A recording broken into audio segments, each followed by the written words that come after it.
Excuse me? No, I'm wrong. I'll be running down and ask for money. No, I'm getting my car. I'm living. It's football season. After football season, you probably should. But no, physically and I'm fine. Physically and mentally, I'm fine.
I'm pretty sure, yeah. I lost it. Okay.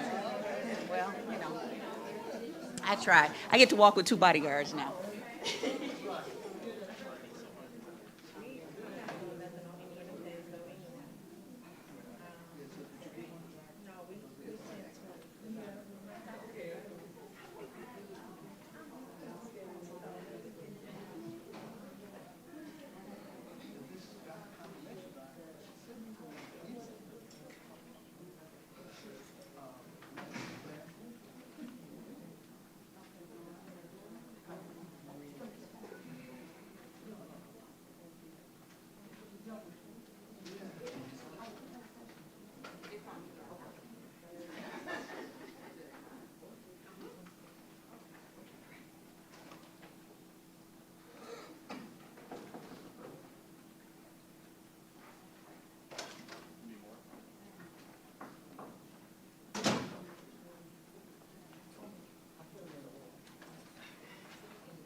The order they were received. Okay. Good evening. This is a meeting of the Southfield Board of Education in public for the purpose of conducting the school district's business and is not to be considered as a community meeting. There are 2 opportunities for public participation during the meeting. and comments are limited to 3 minutes per individual. The board will listen to comments but may not respond during the meeting. If you wish to address the board, please submit a comment card immediately. Roll call. Ashanti Bland, President. Yvette Ware Duvall, Vice President. Good evening, Leslie Lowe Smith Thomas, Board Secretary. Darrell B. Joyce, trustee. Talisha Belk, trustee. Jillian Holloway, Trustee. Mantrell Goodrum, Student Representative. Good evening, Amani Johnson, Board Treasurer. May we all stay, oh, I'm forgetting about you, Dr. Green. That's okay.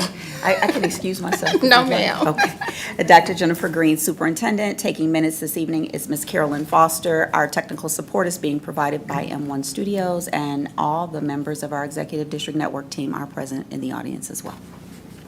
May we all stand for the Pledge of Allegiance.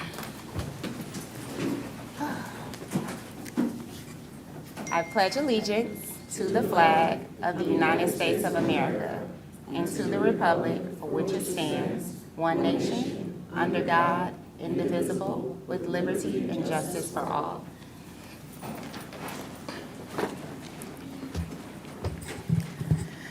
Public participation. If you wish to address the board regarding a school-related issue that has not yet been resolved by school administration, please submit a comment card immediately.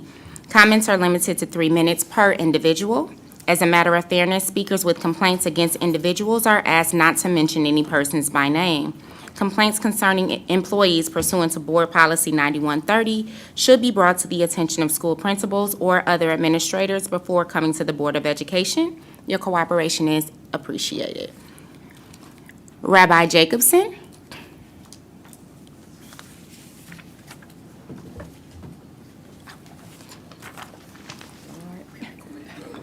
Good evening. Good evening.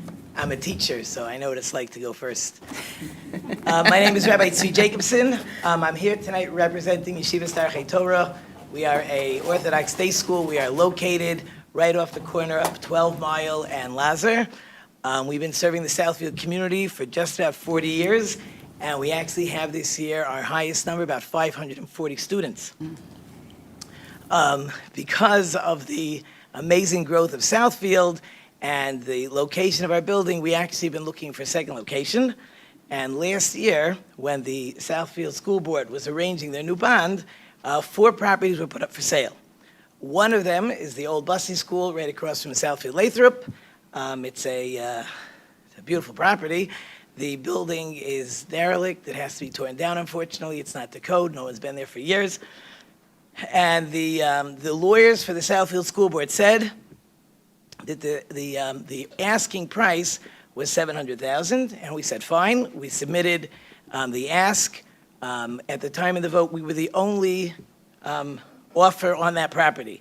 There are actually 4 properties for sale. Only 3 did the board accept, and the 4th property, unfortunately ours, was not accepted. It was voted down 4-3. So I'm here tonight to ask the board members, because I've been doing some research, speaking to people, and it seems there are some concerns. I've emailed everyone, I've sent letters, and I would like the opportunity maybe to sit down for coffee with anybody who would like. I've sent you my email, letters. Please contact me, and I would like to take care of any cares, concerns that you may have to show you that we would really be a good steward. I've spent some time. I've met with the HOA in the area, and they're also behind us. We discussed sharing the fields on weekends when we're not there, evenings. We would love the neighborhood to watch out for us.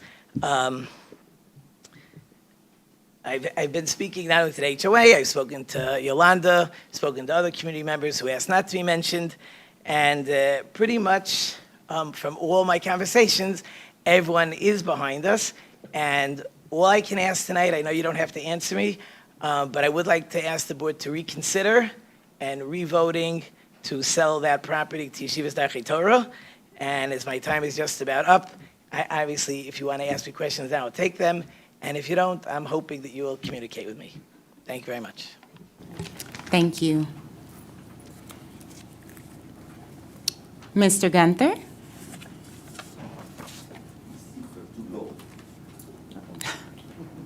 You got it, wanna Miss? stay where you are, We sir? can bring it to you. Okay, all right.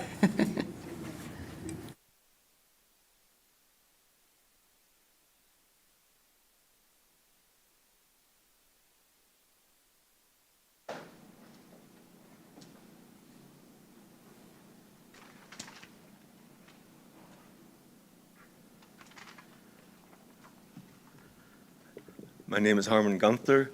I live at 19101 Green Spruce, right behind MacArthur School. The old Bussy. The old Bussy. Oh, yeah, all right. Yeah, all right.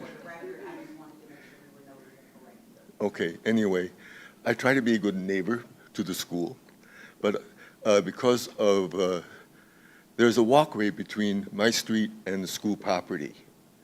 One of my residents noticed some windows broken out, and I called the school board and everything went fine. The next thing I know, the lawn people are there. So I called Mr. Current and asked, make sure that they mow the walkway or weed whack the walkway, because we have some invasive plants that go there. And I want to thank him very much for getting his crew out there the next day and weed whacking it and everything. You know, it looks beautiful. You don't have to do it for another month till all those weeds come back.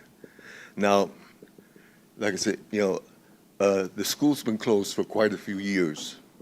And every time I ask Dr. Green what's going to happen to it, and she says, well, we want to put an academy in there to refurbish the school. Then find out through the rabbi that they were going to sell the school, and he made an offer. He came to our HOA board meeting and explained the situation as he saw it. Now, it seems to me that that they are willing to tear the school down, build a new building in the same footprint, keep the playscape, take care of the lawn area, let the neighborhood enjoy it, give us a room for our meetings like there used to be. And so I'm hoping that issue can be resolved. But here again, I'm glad that Mr. Current took care of my immediate concern, and I'm very grateful to him for doing that. Thank you.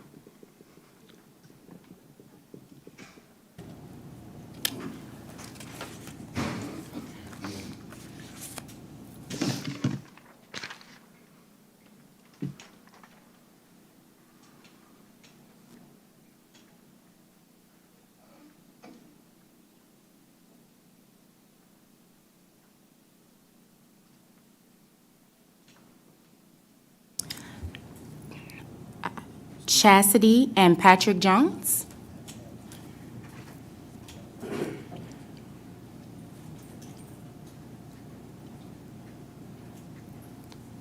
Good afternoon, everyone. Good evening. I'm Chasity, and this is my husband Patrick, and I'm sorry. I'm emotional. I've never had to come before you guys before when I'm upset. My son was a football player on Southfield A&T's football team. They had a football camp the week of August 7th. My son was severely injured by another team member from this team, the school team. I've been reaching out to talk to someone to get disciplinary action taken against any coaches, chaperones, or players that were involved. I've been not contacted. I have sat down and spoke with the actual principal. Thank you. I spoke with the actual principal, but no disciplinary action has been taken at all.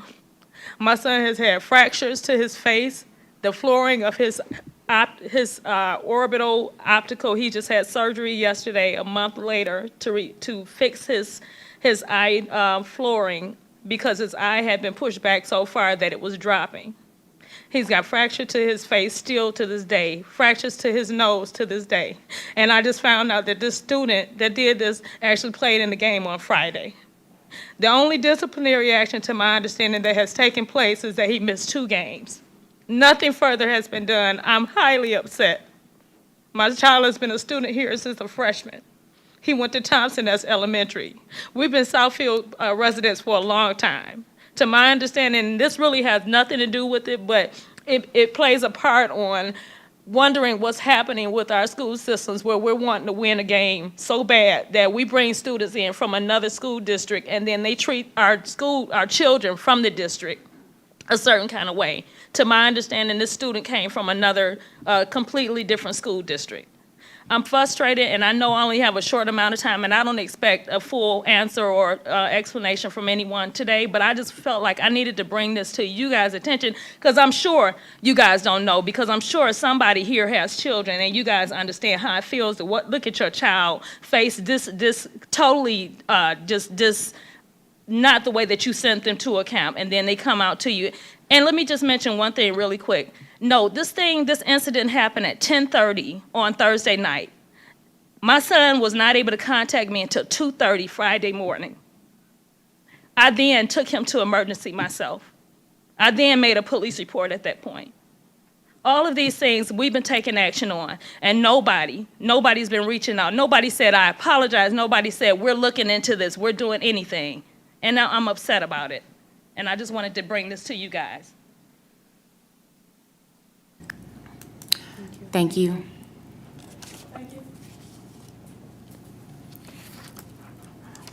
Marie Banks.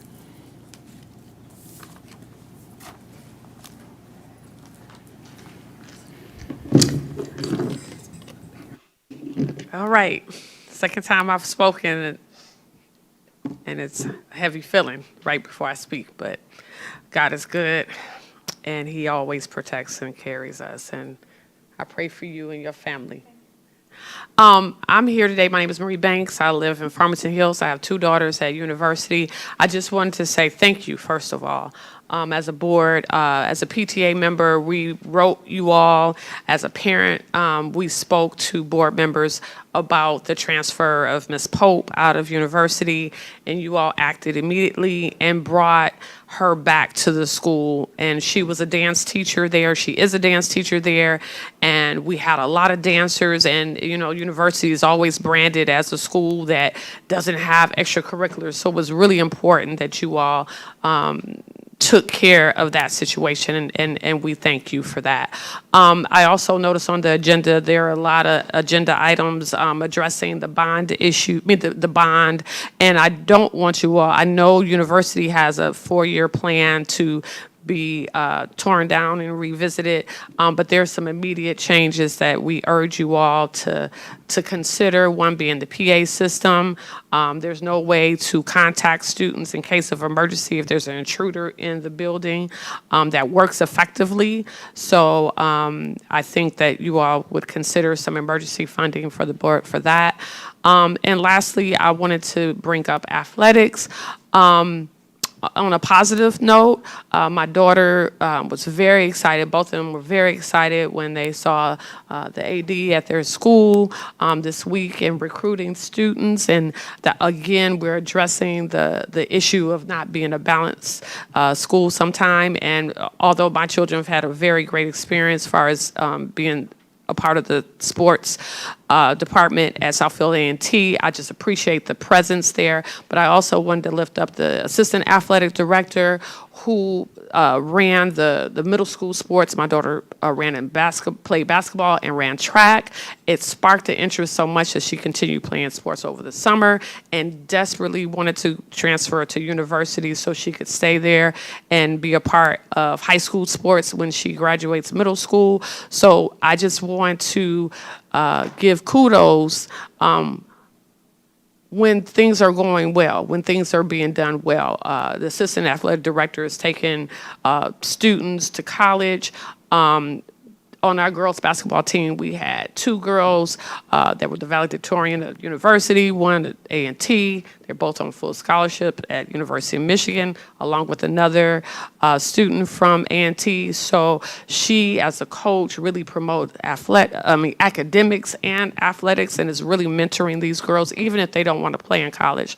So I thank God for the athletic department, both the director and the assistant director, and the administration at university. We had a bumpy start, but we're back on board, and my girls got all their syllabuses and bringing home homework, and we're getting back to the university way, and I'm just really thankful, and that's it. Thank you, Ms. Banks.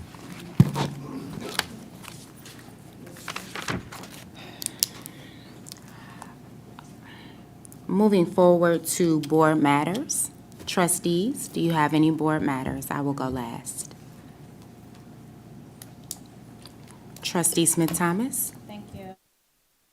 Good evening, everyone, and welcome back. I have board matters as it relates to board. I sent our board president after hearing from quite a few people within our community and stakeholders within our school district. I sent her some policies to review as it relates to our instructional I would say liberties and responsibilities, and we're going to review those further. I just wanted to make mention of it here in case there are some of the stakeholders who are tuning in, so they're assured that it is on the radar, and so additional information will come for us to review and study in upcoming study session. Just specifically those policies as it relates to what I'm concerned about. Our early graduation is something that has been lifted in the community, as well as dual enrollment with Oakland Community College and how we are partnering and better leveraging any type of articulation agreements to support the scholars in being enrolled in the program, especially since Oakland Community College is here within our neighborhood.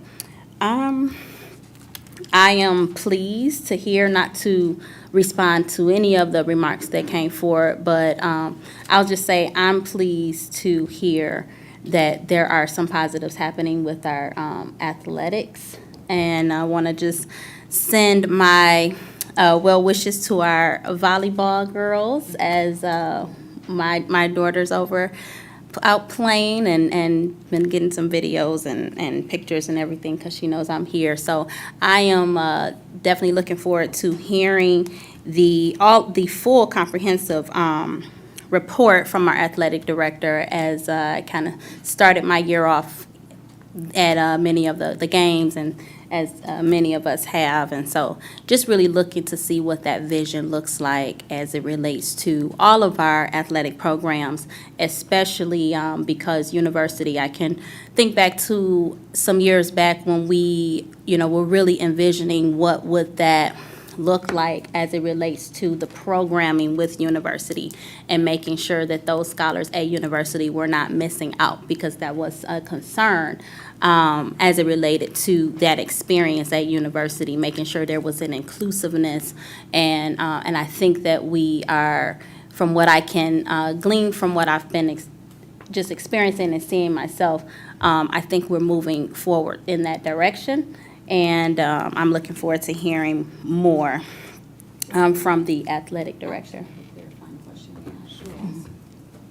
You lifted some very good pieces to ensure that the administration is prepared for the policy review. Are you looking at all of the articulation agreements for dual enrollment, or just that specific to OCC? Because we do have one with Lawrence Tech as well, and looking into cybersecurity with Walsh. So are we looking for all? Specifically to OCC, because I'm familiar with those, and actually as I was driving up, I couldn't help but stop and take pictures of all of the imaging and all the branding on the training center that's been located here on campus with the fire department. So I know that we are doing some programming to ensure some post-secondary programming, but and opportunities for our scholars and our young adults. Just want to make sure that we are leveraging all possible partnerships, and so really just leaning into that Oakland Community College and then the early graduation. So I did pull a few of those policies and I sent them to board president because in my quick review I saw a few policies that we could possibly look at just to make sure that we're being fully responsible in covering all of those.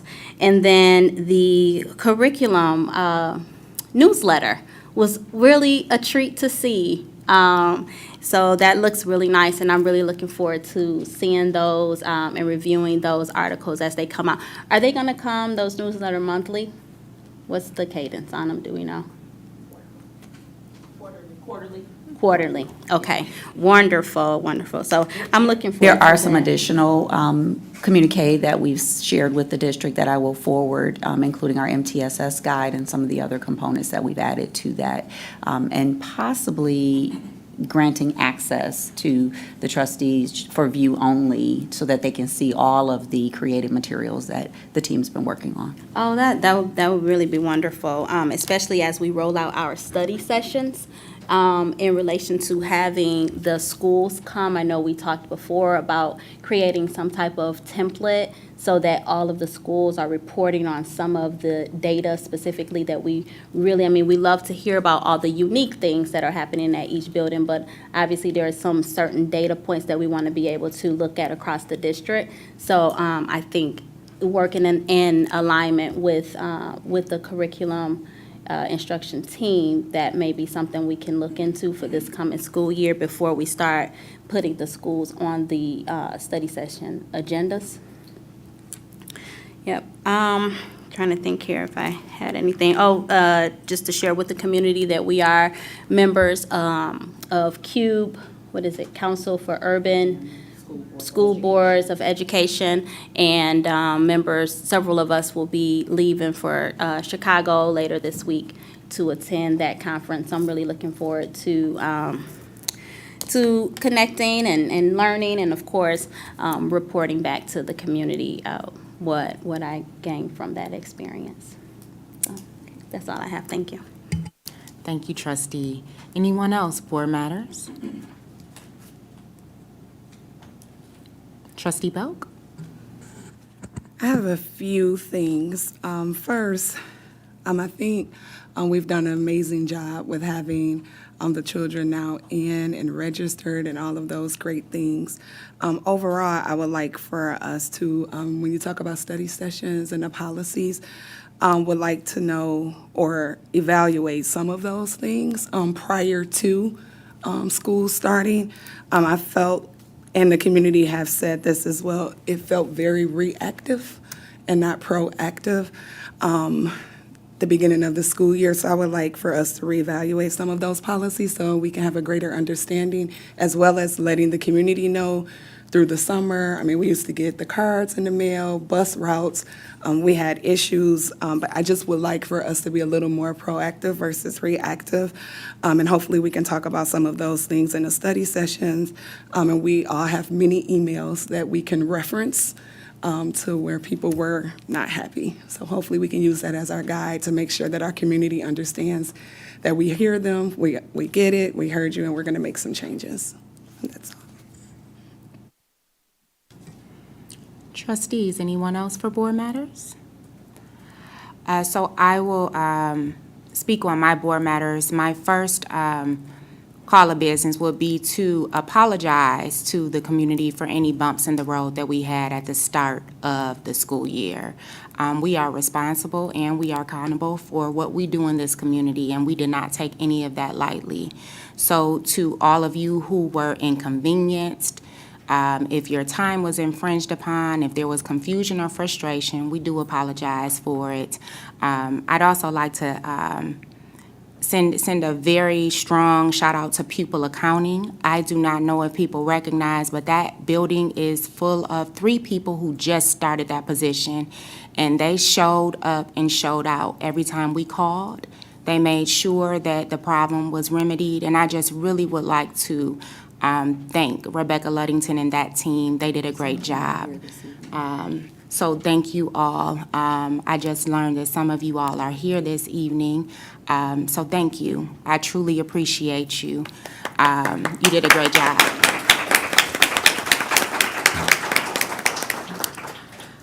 Secondly, I just would like to thank all the building leaders that really went out their way to make this a really nice school year. You had red carpets, you had balloons, you had bands playing. Thank you to this board who came out and supported those initiatives. You know, many of us tried to make our way to as many things as possible as we were juggling our kids and our other lives. So thank you for being active and being proactive. Boots on the ground in the district. My last concern, and I believe Trustee Belk said it, and I would like to echo Trustee Smith-Thomas's sentiments. I think that we are headed in the right direction, but I think there are some process and systems that we need to put in place to make things go a lot smoother. We're aware of most of the concerns. We try to respond to every email, but keep sending them. I read them all.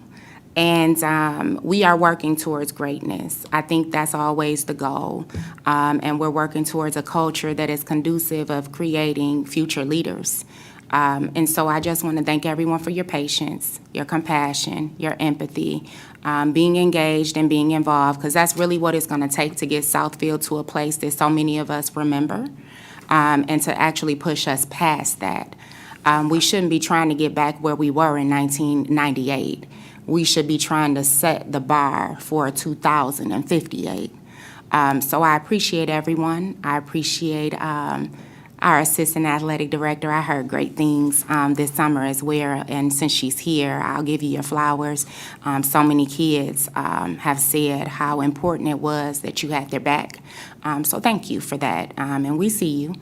I also would like to take this time to congratulate and introduce, before they represent themselves, our two new student board representatives. They are Mantrell Goodrum. He represents University High School Academy.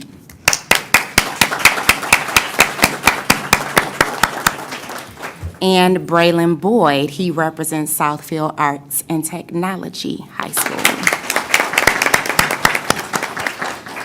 So for those of you who don't know, these young people will be the voice of their buildings. They will be leading some community service initiatives, which is a new piece to our student board reps. They will be bringing us back everything that the students would like to vocalize. So I just wanted to say welcome and congratulations. We are so pleased to have you here. Did anyone else have any board matters? Yes. I'd just like to say I went to the ice cream open house for Thompson. It was exceptional. I met Ms. Hall, the principal, Ms. Ecker. Let me make sure I said Ms. Ecker. Hector, the assistant principal. I even met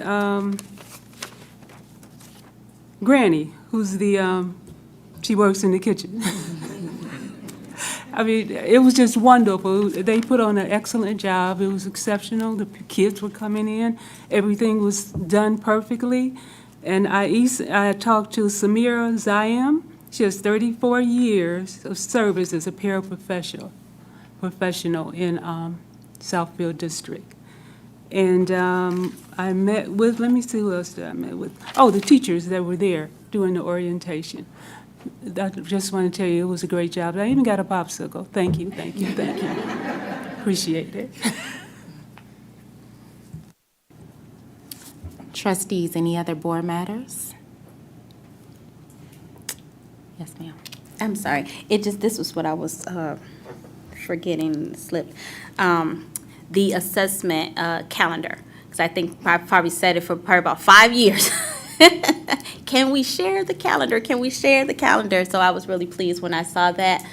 So just pushing out to the families, to the community, if you have not read the curriculum newsletter that was sent out, please go through it. It's very comprehensive. We are in the midst of assessments, so this is where the families, where the village, this is where we really need to come in strong for our scholars. Even though it's benchmark data, we want to make sure that we are yielding the best. So the assessment calendar is out there. I'm so happy to see it, all the dates. It even had them like all the way out, so that was really pleasing to see as well throughout the school year. So just wanted to make sure that wasn't missed. I just wanted to add a couple of comments.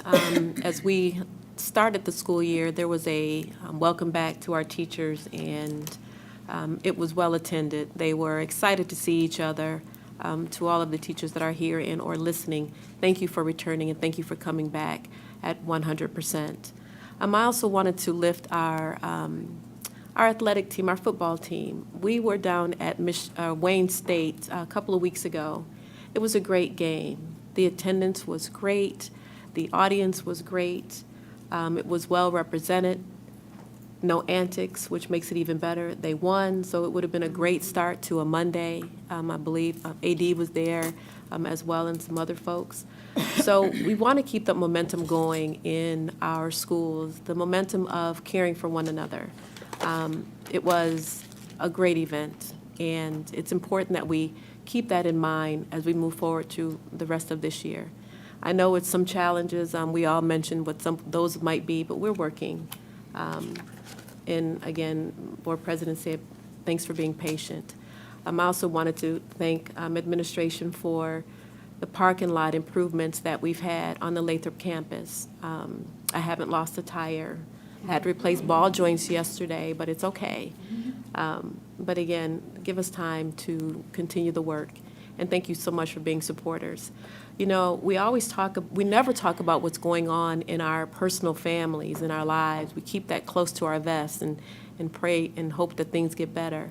We need to do the same here in the district, and we need to make sure that we're working toward being our biggest cheerleader and retaining the people that we have and the students that we have to educate to greatness. Thank you. Any more board matters? Anyone? Okay. So next up is report of the student board representatives. I did ask the board reps to give us their take on the strengths, the weaknesses, the opportunities for improvement, and any threats that they may have seen to the health and safety of their buildings. Since I know you all only had 2 weeks coming into this, I really wanted to hear your take. And I think the board would appreciate your take on what the first couple of weeks of school have been like. So we will start with Mantrell Goodrum from University High School Academy. Mantrell? Good evening. For the months of September and August, here are the past as well as current events at University Middle and High School Academy occurring this month regarding the beginning of the school year. The U kicked off the school year by welcoming in the graduating class of 2024 with a senior clap-in accompanied by the school band. This gesture by staff shows the positive signs of the school year to come and brought a more upbeat attitude to the start of the new school year.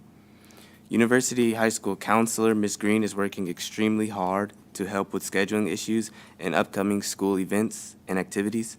The scheduling issues have been present since the first day, but have been quickly subsiding, relieving a lot of stress from the student body.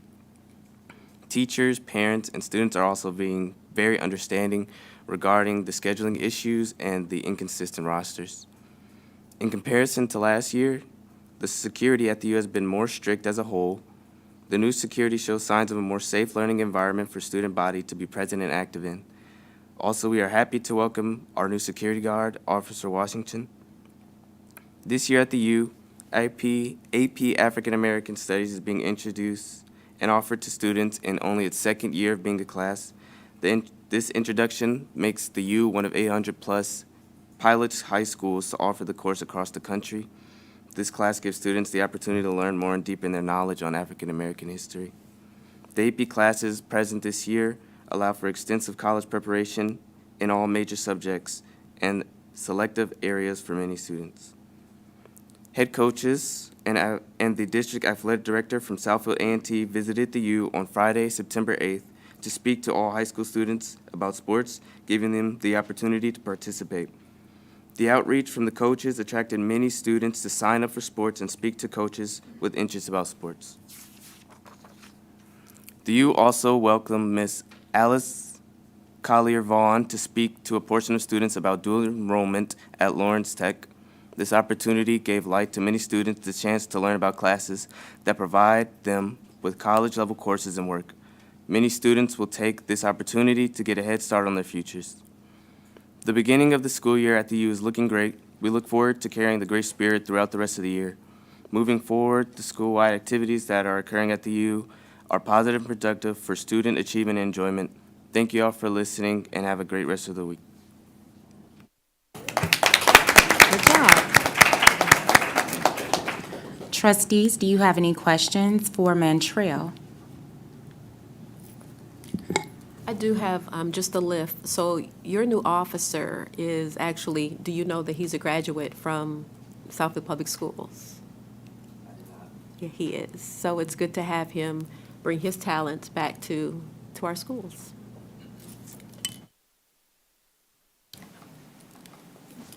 I have a question as it relates to, you mentioned the athletic team came over to talk with the students.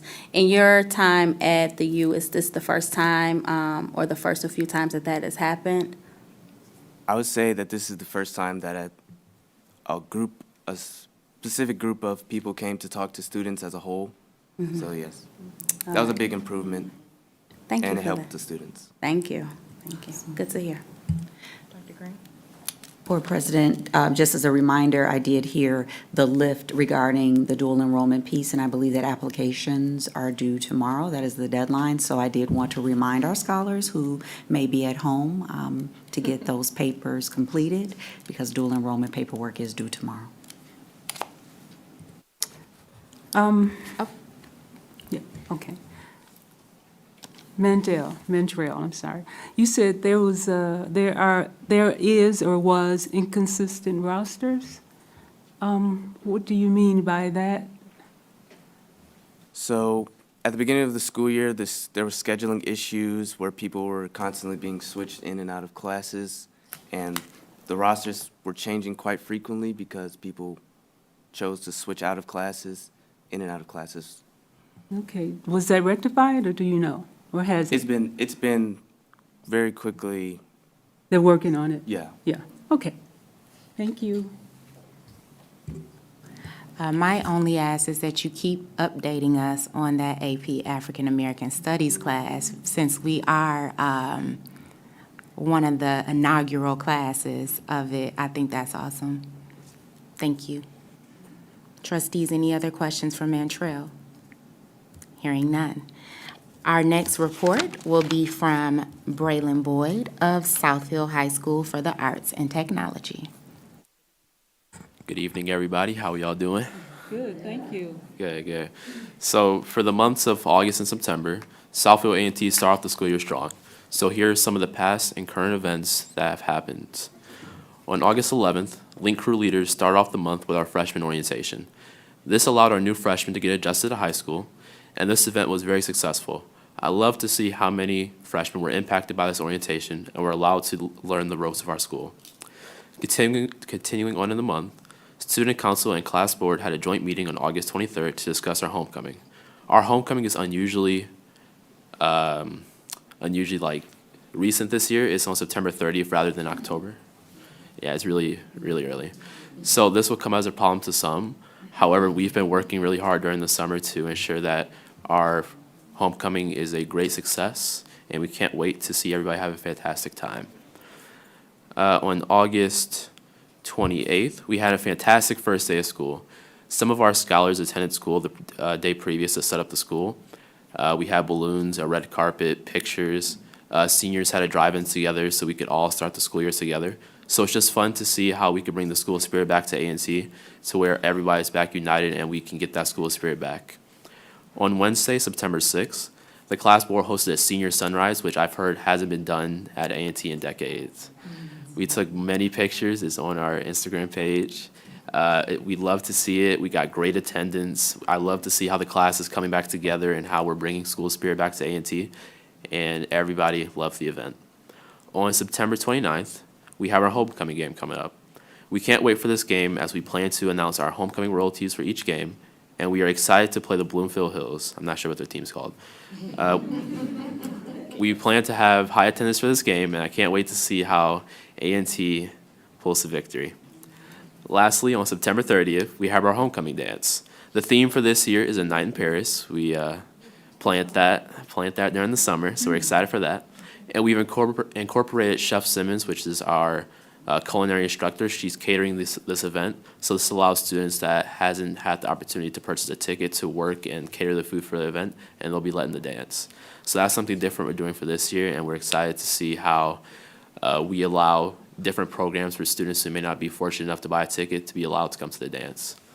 That's everything we have for the past 2 weeks at A&T, and I thank you all for listening.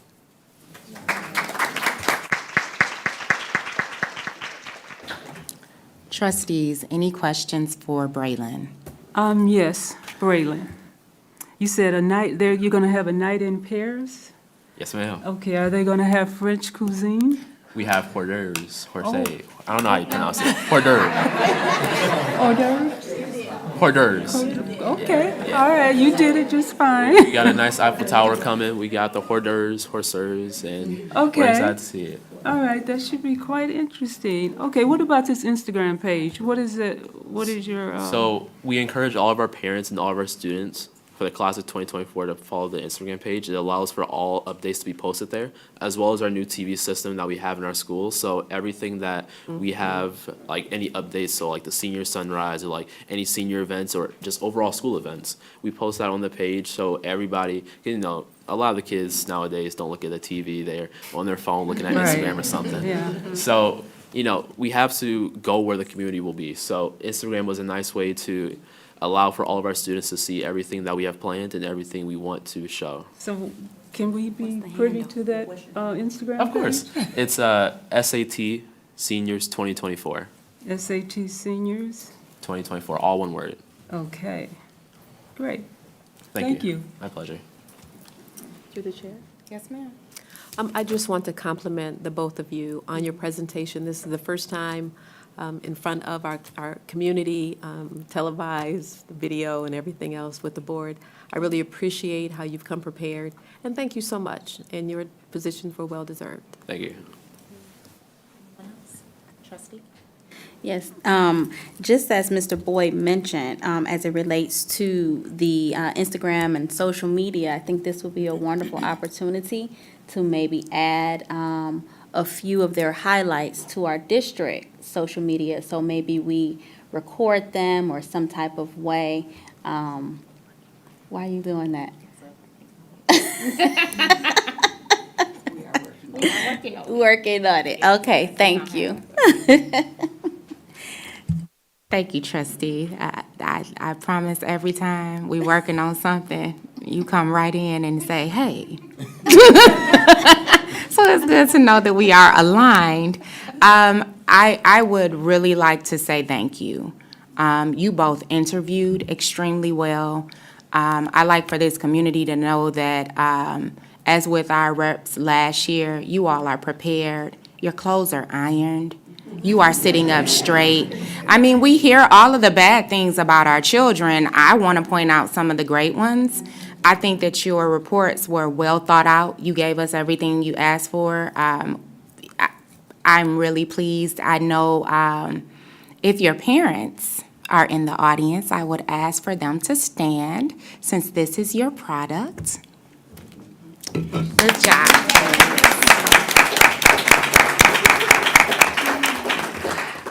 So we normally will let you all know, and I spoke to you before, we know you have homework, we know you have things to do. You are welcome to stay. If you have other obligations, you will always be able to be dismissed after your report. So please take the liberty, if you need to go home, do homework, whatever you need to do, you are dismissed. If you choose to stay, you are welcome to stay. Thank you. I appreciate it. Have a good day, everybody. Thank you. Thank you.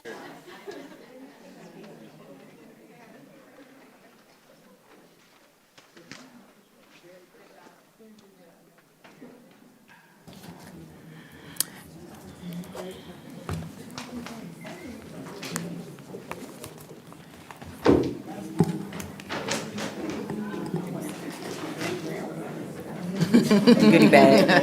It says gift bag. And now we will move to the report of the superintendent. Dr. Green? Thank you, Board President. As I shared with the gentleman, I think that they will go down in the history books because this is the first time we've had an all-male They student are. board reps representing our schools. That is So true. They have made history once again. There are a lot of bills in Lansing as we speak, but one that I would like to highlight this evening is relative to youth employment standards. One of the things that we see at our high schools, students coming into school in the morning and they're extremely tired because they've been working jobs whereby employers may or may not be adhering to the laws that are in place. This law that is being proposed is House Bill 4932, which aims to strengthen the penalties for employers that violate the law relative to our students. Anyone that has a minor working in unsafe conditions and/or between the hours of 12 a.m. and 5 a.m. are now, would be subject to additional jail time and triple the fines of what they are currently facing. So I am asking, as the lead educator for the district, that we all support this, because we do know that our students are only as good as the health and safety that are afforded them the day before they come into our classroom. So this is one that I'm asking that we all get behind. I will keep you all informed as this continues to move. Board President, have we heard from Jennifer Smith from MASB as it relates to supporting a resident? Why do you do that? Because I was just getting ready to say, Jennifer Smith, normally you just beat me. But finish your thought. Regarding a resolution for us to support this bill with advocacy. So I know that they normally will send us all out something. They have not sent anything via mail. I know that Jennifer Smith gives us updates from the Capitol. I have not seen it yet, but I am thinking that it's on its way. And just for clarity, because I want to make sure this part hits home, and some of you have been here when we have heard students tell us, I have 30 absences in 2 months because I got home from work at 2 in the morning. These employers are letting children work from the time they get out of school until 1 in the morning. So I just want everyone to know how important this bill is and how important it is that parents, teachers as well support it, because these kids aren't waking up from school in the morning. And a lot of them, their parents are going, especially in high school, before they get up. So they don't know their kids aren't going to school, but they're working to support their families. So I just wanted to stress the importance of that, because I think it's very egregious what some of these employers are doing. So thanks for that, Doc. Thank you. I will be in Lansing tomorrow morning for the policy committee meeting, so I will ask that that be sent out, and if not, perhaps we can get a sample resolution drafted for you. Absolutely. There are some other bills that pertain to the elimination of the requirement for school districts to start after Labor Day. Once that bill was enacted, I know we start before Labor Day, so I see the look on your face, but that's because we actually apply for a waiver every year, and many school districts apply for a waiver. Some years ago, it was written into law to increase tourism, that all school districts start after Labor Day in hopes that families would still travel during the Labor Day weekend. Well, what we found is that families still did not travel during the Labor Day weekend because they were trying to get prepared to come to school on that Tuesday. So it backfired, and we are trying to get that taken out of law so that we don't have to go through the paperwork of applying for a waiver every single year to start school before Labor Day. So there's a lot happening. As stated, I will be in Lansing tomorrow, and I will have additional updates for you upon my return. Second, under the report of the superintendent, is the naming of the school-based health center. I am very pleased to share that our partnership has been solidified. We've signed a memorandum of understanding for the school-based health center at Stevenson Elementary School. We have representatives here this evening, and they are very much interested in naming that school-based health center after one of our alum. So I would invite them up to the counter to share that recommendation with us. And this is in accordance with our board policy relative to naming of our facilities. Thank you, Dr. Green. My name is Brandy Lagazinski, and I work for Authority Health as the Chief of Staff. Good evening, everyone. Good evening. And I just wanted to share that Authority Health, like many organizations, goal is to improve community and population health. However, what separates Authority Health from many other health organizations is our deep commitment and our connection we have of actually being a part of the communities that we serve. And our health professionals, our care teams, colleagues, and partners not only work in the community, but they also are from those communities and continue to live and thrive in those communities. And this connection allows us to serve our patients and our purpose in a very thoughtful and holistic way. We have 4 health centers in Detroit and the Metro Detroit area. Each of these sites are housed right in the neighborhoods of the community members that we serve. And with each site, we have been very intentional about the legacy of care and commitment to the community that we wish to invoke, right down to the naming of each site. And when it came to naming our most recent school-based health center housed at Stevenson Elementary School, our goal was to learn as much as possible about the individuals and the needs and the strengths of the community. We also wanted to hear individual stories of the people within the community, particularly those who have made positive impacts in the community in the way of health and well-being. We wanted to know whose service truly resonated with the community. Who are those members of the community that inspire others and whose mission was in some way aligned with Authority Health's mission and vision in the community? We talked with a lot of people. We spoke with staff members and leadership at Stevenson, and on many occasions, Dr. Ira Land's name came up. We learned that Dr. Ira Land, a graduate of Sullivan University PharmD program in 2019, embodied the true spirit of dedication and leadership in the field of pharmacy. His journey from starting as a pharmacy technician to ultimately becoming a pharmacy manager with CVS showcased his remarkable rise within the company. His impact reached far beyond his role with CVS. He was not only an emergent leader, heading up and facilitating a diversity team, but he also played a pivotal role in organizing and overseeing COVID-19 clinics across regions in Kentucky, Ohio, and Indiana. In recognition of his exceptional commitment and service, Dr. Land was honored with the prestigious Paragon Award from CVS in 2022. His enthusiasm for the pharmacy profession, coupled with his infectious, joyful personality, left a lasting impression on everyone he encountered. Dr. Land often encouraged others to be the light when you walk into the room, and indeed he was the guiding light for many. We learned that beyond his professional achievements, Ira Land was deeply committed to giving back to his community and inspiring future generations. As an alumni of Southfield Public Schools, he joined scholars virtually for career days, inspiring youth to tap into their greatness.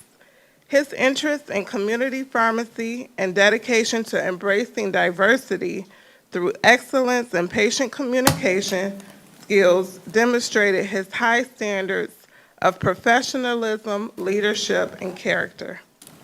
Sadly, it was also shared with us that Dr. Ira Land's life was tragically cut short on August 6, 2022, leaving a void in the pharmacy community and the hearts of those who knew him. Like many in the Southfield community, we were saddened and moved upon learning about his loss.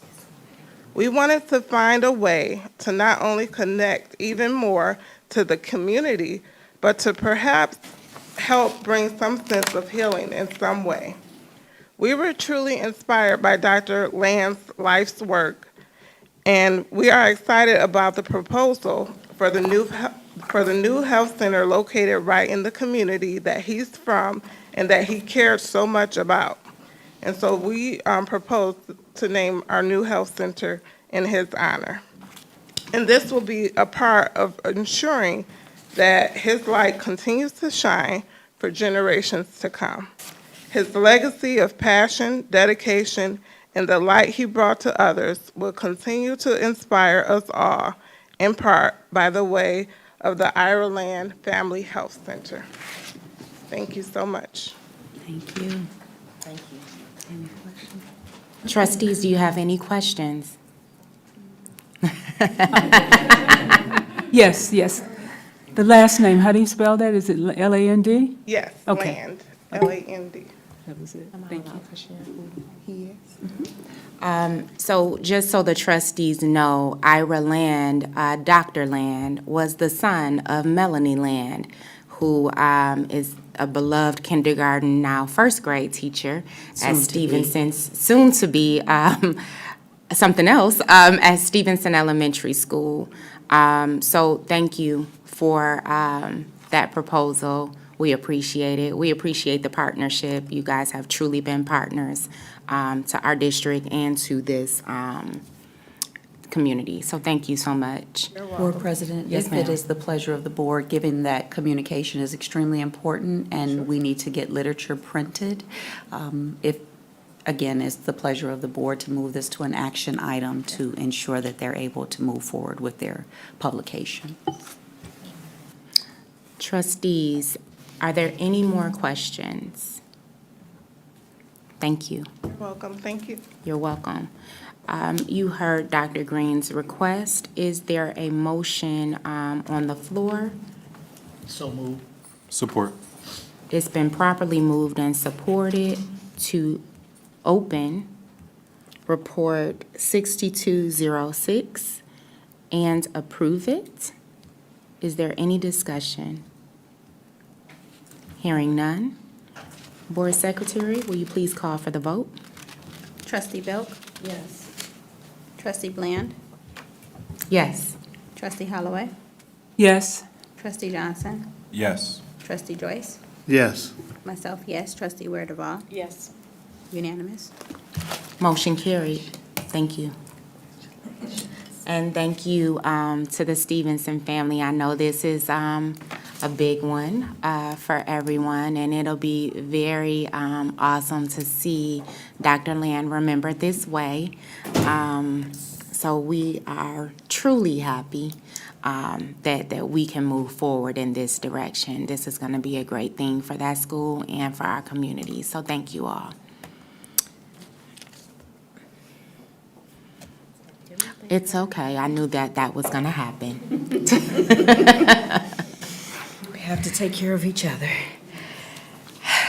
Next, under the report of the superintendent, is that of our transportation update. We are joined this evening by Mr. Chris Schuman, who will explain to our Board of Education as well as our community some of the lessons learned that we've had with this anomaly to the start of our school year. Mr. Schuman? Good evening, ladies and gentlemen. Sorry, can you hear me? Yes. So, first of all, I just want to take a second. I want to apologize to the superintendent, to this board, and to this community. Hearing everything that was going on this start of the school year, it just sounded like it was such a great school year until transportation happened and we hit those bumps in the road. Everybody did such an awesome job, and I just feel terrible that I'm here, standing here, telling you about this. Our main charge in pupil transportation is to ensure that each student has a safe bus stop, that we're picking them up and transporting them to and from their destinations on time, that we have a positive exchange with the parents for our young students and the special needs students, and that buses are arriving to schools and to the stops on time. And, we're not hitting on all cylinders in that regard. Now, there's multiple problems from where I've investigated into this, of where this came in. And it's very layered. And at the end of the day, any one of these challenges, we could have overcome that one challenge individually.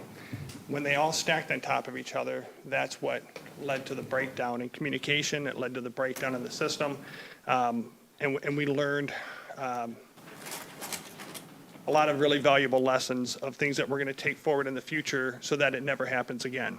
So how did we get here? We started out with completely new routes as we were going through, trying to find efficiencies to ensure that we had all the students on the buses and that they were appropriately seated on the bus, that they weren't overcrowded or undercrowded, trying to find those efficiencies. And whenever they do that, I always see that there's stops that are placed in the wrong location, stops are put in the wrong spot on the routes, children are routed to the wrong stop when that comes, because there's just too much information that they're dealing with at a short period of time. I think that the communication breakdown with not sending letters out to parents was huge. You know, at the end of the day, I don't think this district, our location, I don't think the community they're probably with me on this one, but I am just not ready to replace that lack of a human touch of a postcard or a letter telling the parent, you know, walking them to the school district, walking them to the school year, and telling them where their child's bus stop is. It's very simple. Relying on the communication of electronic means I'm just not there yet. And I think we proved this year, maybe many other people are not there yet either. You know, you couple that with the institutional knowledge drain that we had out of our office. There was several people that left either for health reasons or left on their own. So there's some programs and some situations that probably could have been caught had we had that institutional knowledge, either on the district side or our side. And so that's an area of a lesson learned, and there is a failure there that we have to fix. And Dr. Green and I have had extensive conversations on how we can do that. There was a huge problem with the data upload and download, the chain that uploads the student information from MyStar and then puts it to the routing team that they route, and then that beams it back down to the school district, and then the parents see this in their parent app, and the secretaries see it on their computers. We found out several days into the school year that chain was broke, and that parents were looking at old busing information. Again, that busing letter may have helped. The postcard that we sent out to them may have helped. Something could have stopped that. But we did discover the problem. I've been working with a team of people so that they can correct it, and they have done a ton of remediations, and it is working now. We have tested it, but that still didn't help for the start of the school year. So we've got the upload-download situation fixed. And then you couple that with the phone lines that we were having major issues with the phone lines in there. And Ron, our IT guy, he worked his tail off trying to get these things working. And there were several things that were discovered through this. And this led to tremendous frustrations. Because let me tell you, I tried to call the transportation department, and I was upset trying to get a hold of my own people. Because when you call in, we only had 2 phone lines working. And even though we had 5 phones there, only 2 were working. And we tested them, and everything was not working. And when you call in, if those 2 people are on the phone, it rings twice and it hangs up on you. Now that, as a parent, would absolutely frustrate the heck out of me. We found out that there's a setting in the Oakland Schools phone system that we're tied into that it would ring for 10 seconds. If no one picked it up in that 10 seconds, boom, just hangs up on the parent. So when I was working with Ron on this, we were talking about a stacking system and a queue to put parents in there so that it would tell them, you know, you're number 3 in the queue or number 5, you know, and how long you're in there. So something. Just don't hang up on people. Yeah. That absolutely will frustrate anybody.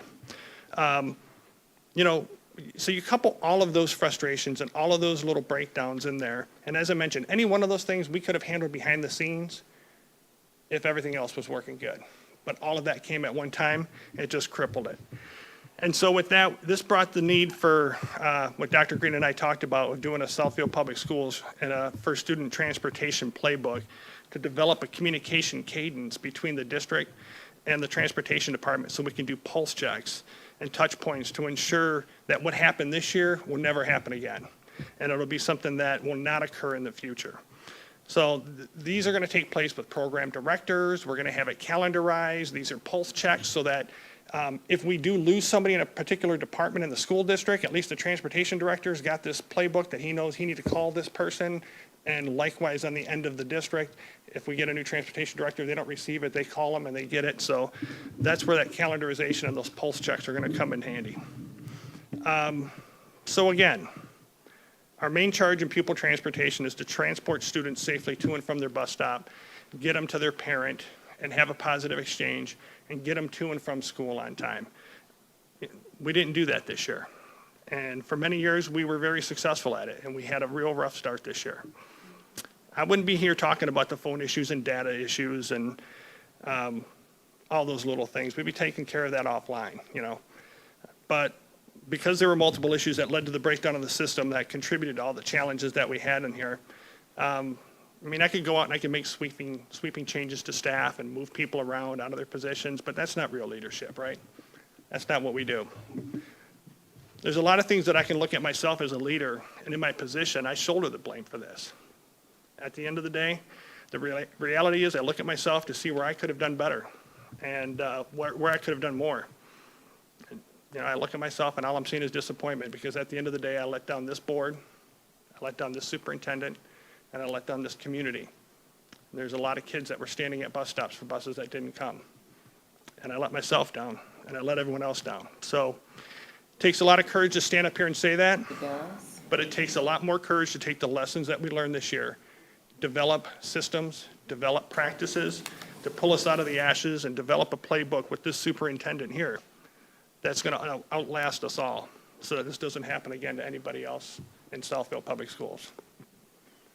I'm here for questions. So let me commend you for taking accountability and coming before us. I know we wanted you back specifically because of this type of integrity. So I don't think you should be hard on yourself because you said a key word, lessons learned, right? And I've been asking for playbooks for a lot of different departments in this district. So I'm glad that you're taking the lead to create it. And I like that you're going to succession plan because it's needed district-wide. People are leaving and coming. I mean, you can't depend on historical knowledge anymore. You have to capture it in writing. For some people, you need it in video, to be honest. But I would like to say thank you. We do acknowledge that transportation was a fail, right, at the beginning of the school year. And it's something that we've actually been pretty good at historically.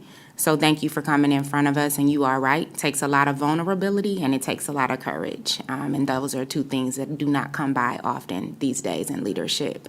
So I truly appreciate you. It does not fall on deaf ears, and keep doing what you're doing. This is a board of empathy and grace because nobody is perfect.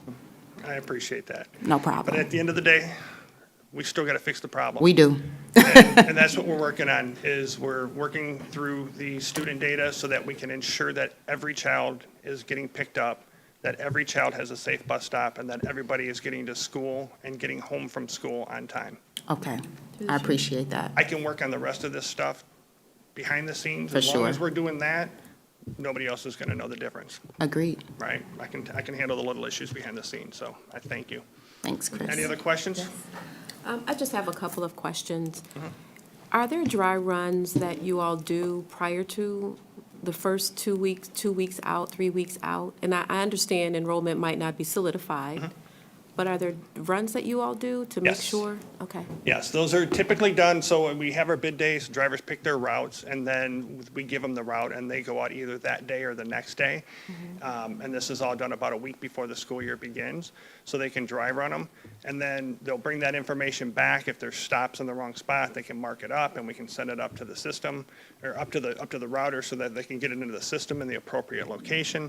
So they did that. It's just that electronic beam of information was broken, so the parents had bad information in their parent portal. And we discovered something, the secretaries do have the information, but it's in a different place now. And I just learned that today before I came over here. Okay. Another question that I have is, at one time, we were looking at a portal for parents to be able to dial in. Thank you. Yeah. I forgot about that. I was going to mention it.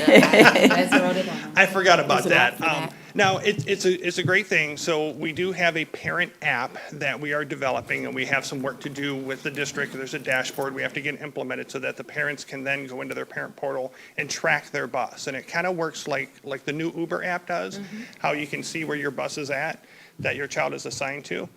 You can set up fences around your area so that once it breaks that fence, it'll give you an alert that says your bus is 5 minutes out or 10 minutes, whatever you set it up to.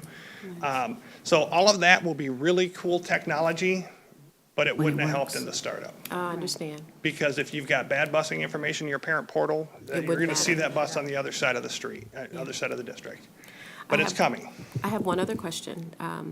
You had mentioned at one time that there were people moving and people leaving, and some people got sick at the last minute, whatever the case may look like.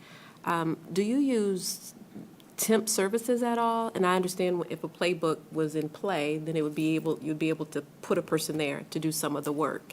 Yeah, How so do we you handle we weren't short-staffed in the office. We had all of our staffing in there. Okay. The challenge that we had is the transportation director that we had left on his own accord. The router that we had that was on site there had health reasons, and she left at the end of the school year.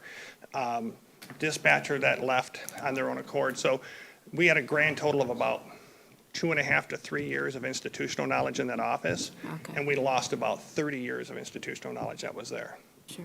But it was fully staffed, so it wasn't that it was understaffed. It was just everybody was new. Got it. Okay. Thank you.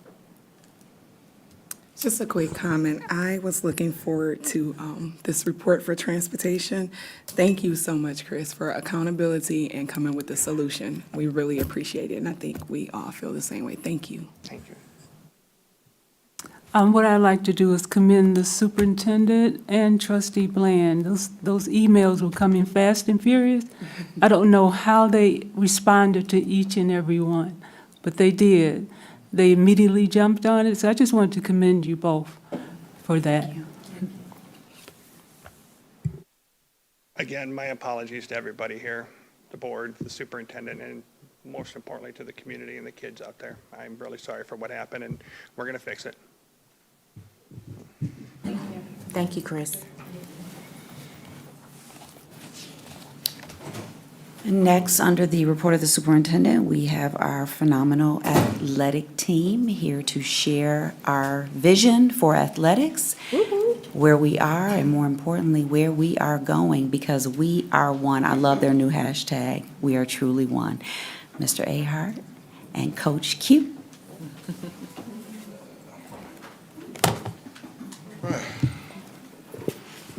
Put this up really tall. Good evening, Superintendent, Board President, Board Trustees. Good evening. And everyone in the gallery, good evening. We're going to start off my slide presentation. You know, I am very tech savvy, but when I'm trying to get things out. So my middle school portion of it is right here. This is my middle school portion, and then after that, the elementary portion will come right back. Of course, I got this wonderful clicker. As our wonderful superintendent talked about, before we even go through the slides, Southfield Athletics, we're trying to bridge the gap between all the schools, not just one high school, 2 high schools, but K through 12. So that's why Coach Q actually came up with it and passed it on, and I love it. We are one. So we are one district, as you hear, as I'm telling you my age, one band, one sound. So that's what we're aiming for. So let's go on and get through it. What do I hit? Forward, backwards. There we go. You can read through the philosophy of athletics that was created, but I want to really touch on just 4 things in the pillars, the 4 pillars.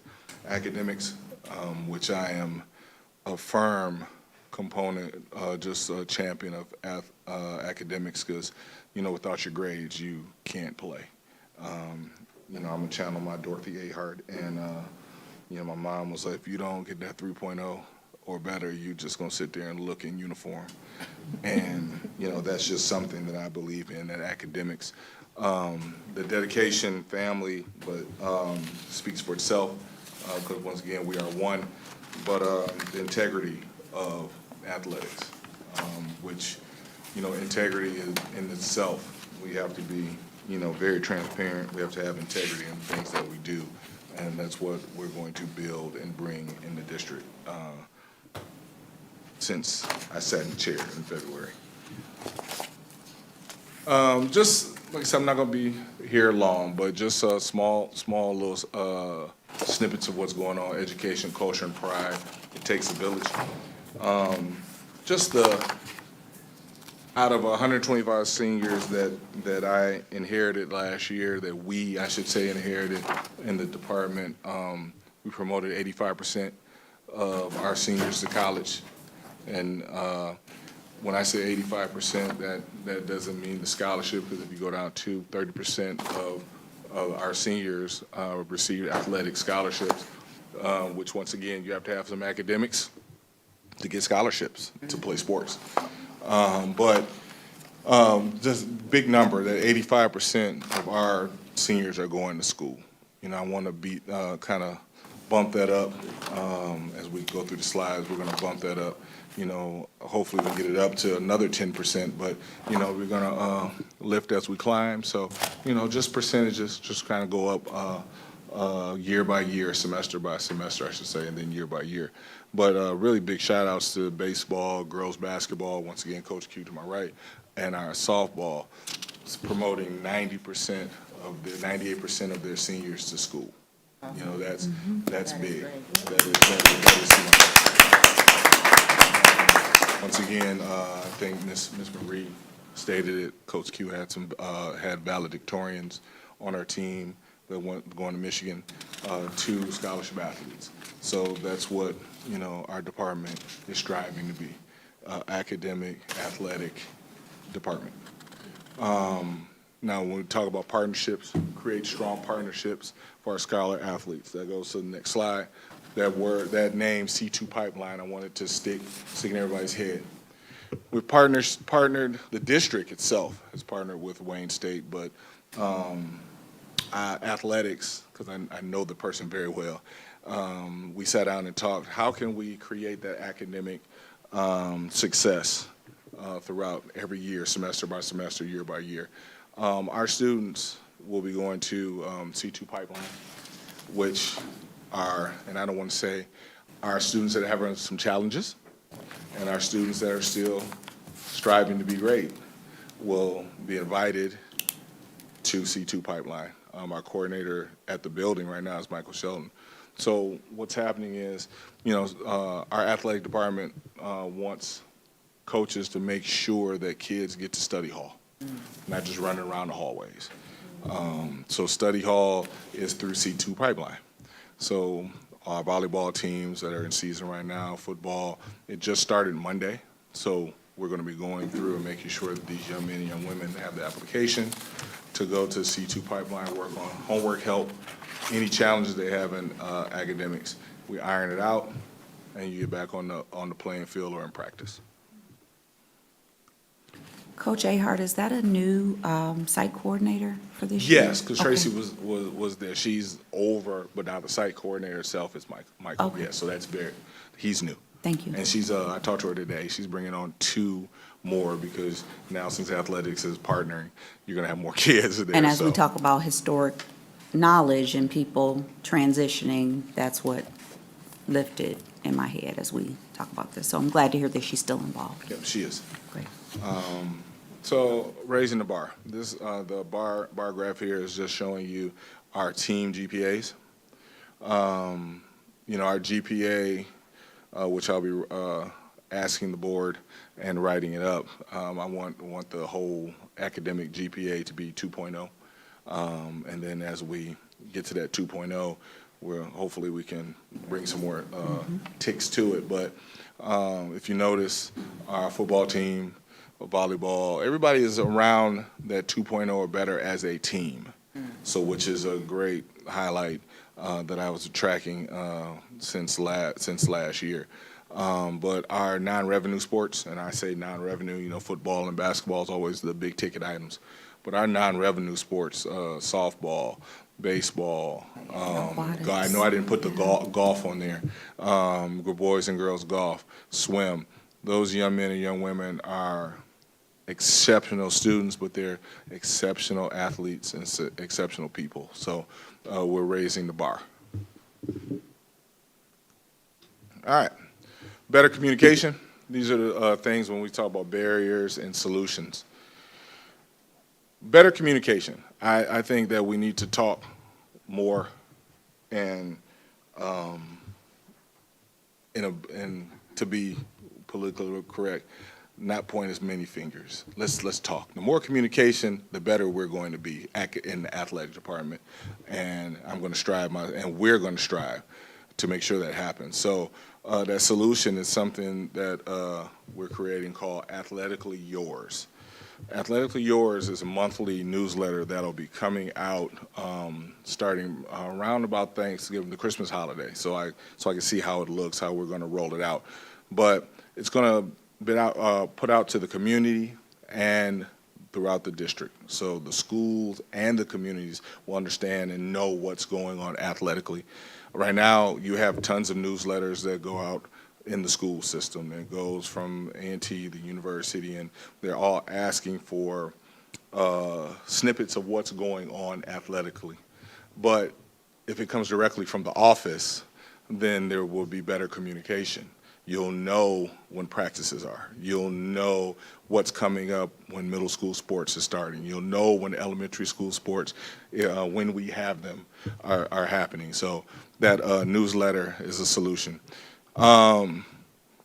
Also, kind of a barrier for athletics, just increasing outside funding. You know, we get what we get in the department, but we need to increase the funding through community partnerships. For example, going out, possibly getting signage. You know, I know the district policies, and those are things that we're going to be writing up to see if we can present it to you to change, the superintendent, then to the board to change. But we need to have our partners signage up on our fields. The donation base, you know, if we're in the community should pride themselves on donating, you know, whatever they can donate, and then we put a sign on the baseball field, we put a sign on the football field. Those are the things that we possibly can do, but there's things that you have to do before that happens, and you know, that's the process. There are processes that you have to take place, but those are the things that I'm hopefully the solution to getting more funding in athletics. All right, what's new? Live in Memorex for middle school, Coach Q and the wonderful Coach Q. So she's going to talk about middle school athletics, then I'll talk about elementary school athletics, and then I'll have questions. Mine's right behind yours, Coach. Didn't I just say you live in Memorex? Okay, you want me? Didn't I just say that? He get the She click. had a big, yes, she's But I'm fine. I could talk off the cuff. I don't need it. So, good evening, everybody. My name is Shaquita Coltrane, and almost nobody knows that I am Coach Q, and I'm fine with just being Coach Q. I am the assistant athletic director. I am the middle school athletic director, and I'm also the girls' head varsity basketball coach. I love every one of those roles that I play, and usually you can find me on skates. So just a couple updates, really briefly, I won't be long. Last year was my first year tackling middle school, and I know Dr. Green was like, my babies, you gotta take care of my babies, and so that's what I did. We were able to bring back several sports that weren't there. I'm not gonna act like it was easy because it's a lot of obstacles behind the scene that kind of put the roadblocks there. The money that the coaches get paid, I'm just gonna be honest, y'all, it's not a lot, and a lot of people don't want to do something for nothing. It's hard to find people who still genuinely have a heart for our youth, and they're talented. So some people is just like, pay me what I'm worth. But I'm like, I can get you some gear. I can. Look, and I'll bring you some hot chocolate or something. But we did come up with a lot of great coaches, a lot who came from within the school district, teachers who stepped up and just said, you know, I know what I know. I don't know a lot, but I'll definitely give my time. And that's what it takes, y'all. I'm going to be honest. It takes people. That is the biggest piece to continue to build the culture that we want to put back in Southfield, as Board President Bland said, to be prepared for 2058, not just for, 2024. It takes people, it takes the community. So this year I'm excited to take the lessons learned, the things that went well, the things that didn't go as well, to advance on the successes and to definitely work on the areas of improvement. We brought back 3 sports last year. It was phenomenal, y'all. I love competition anyway, and that's just me. But I love to see our middle schoolers, our young people want to play. And this is big for them because we lose our children to the other districts because we don't offer the sports that they want to play. And so when they go out and they play club ball or travel ball, and then they come to their school and it's not offered here, parents and even the students want to go where they can play. So it was great to be able to bring those sports back, and again, to try to give our high school a feeder system so that, myself included, when I get these freshmen who be like, I just think I want to play basketball, like, I'm like, you never played, like not once. It's tough, it's hard, so it's giving our coaches a chance. But what else it does is give us a chance to bridge the gap. So it allows our high school students to come down to the middle school level, mentor, coach, be seen, be a presence, and also, again, help to continue to want our middle schoolers to want to stay in the district and see why they want to live the Warrior way. So I'm excited about what we could continue to build and go we're in that direction coming up this year. Another thing that I just really wanted to mention was this year we're doing a lot of, I started in the summer, just talking to kids, y'all, because again, as our student board members were talking, you have to go where the community is. So you can't just think that, oh, I'm a mom or I'm a parent, I'm an adult, I know you're going to do this and that's that. Like, you have to talk to these kids, and then you have to make them feel empowered. So I started this summer talking to the kids in our community, and that's another reason where elementary came from. We have a lot of little people who want to do big things, and we have to let little people do big things. I have a little person who does big things, so with that, I have leadership in that role. So now going back into the middle schools, it's not just what I think the basketball team should look like or the volleyball team should look like or cheer and things of that such should look like. It's also them coming in with their ideas, and we're going to build off of that and try to make for a better season. The last piece I want to mention is to also kind of go with the empowerment piece. As Ashanti said, and a lot of other people were saying, our negativity stuff, if a fight break out at one of our games, y'all, it's on there before you even can break the fight up. It's out there, you know what I'm saying? But our good news doesn't get out as fast. And this summer, we had the HBCU baseball team come out. We had over 25 HBCU coaches, kids getting scholarships on site. We hosted it on our field. It was a 4-day event. It was amazing. It was phenomenal. But to build from that, we now have opportunities where we can expose our students. So we want to make sure this information is getting out. We've been blessed with the boards on the inside of our school at the high school at Southfield A&T, and we're utilizing that now. So I don't know if anybody knows, but Bally's just did a whole video article on our quarterback, Isaiah Marshall, and it is phenomenal. So if y'all haven't seen it, I know Alexandra Cash put it out there. It's amazing. So we want to try to take snippets out and be able to have that playing in the school, because not only does it give our athletes their credit because they work hard, but we're asking them to be ambassadors. We're asking them to be game changers. And so while people are looking up to that, now they're looking at him, and now he can truly lead by example. So we want to use these boards to highlight our student athletes, their accomplishments, and their successes, so that we can have other people want to mimic that, so we can continue to change the culture and get it back to what we're trying to do. Also, the marquee outside, I ride past Groves to get to here all the time, and it's blaring, like, congratulations and we gonna congratulate too, y'all. We gonna put it out there. We want our students, I don't care if it's our band won this or cheer did that, or we just wrote the best essay. Like, we want to be able to, when you at that light, you getting your gas, you can see that Southfield is doing some big things over here. And lastly, just to continue to the Athletically Yours. That's another thing that we just really want to be able to get these things out here. We want to get not even just our high school, but our middle school, our young people. That matters to them, y'all. That was something that they like to see. My son is 6, and he look at stuff, he like, "Ma, you only got 70 likes? Are you sad?" I'm like, "Son, no, I don't do it for the likes," but they do. So when they get to see their name, when they get to see it somewhere, it makes them feel good, and then it makes the friend next to them want to see their name, and now we get to build programs back up, and we get that upward trickle effect that we need to continue to change the culture to where we're trying to get it to be. So that's what I'm doing at the middle school level. On the high school level, I'm backing Coach Ahart and everything that he's doing, and I'm actually right by his side and definitely continuing to make some of the changes. It was great to be able to be into university, and we'll be back at the middle schools as well. Again, just trying to be a presence and letting everybody know we are one. Yeah, thank you.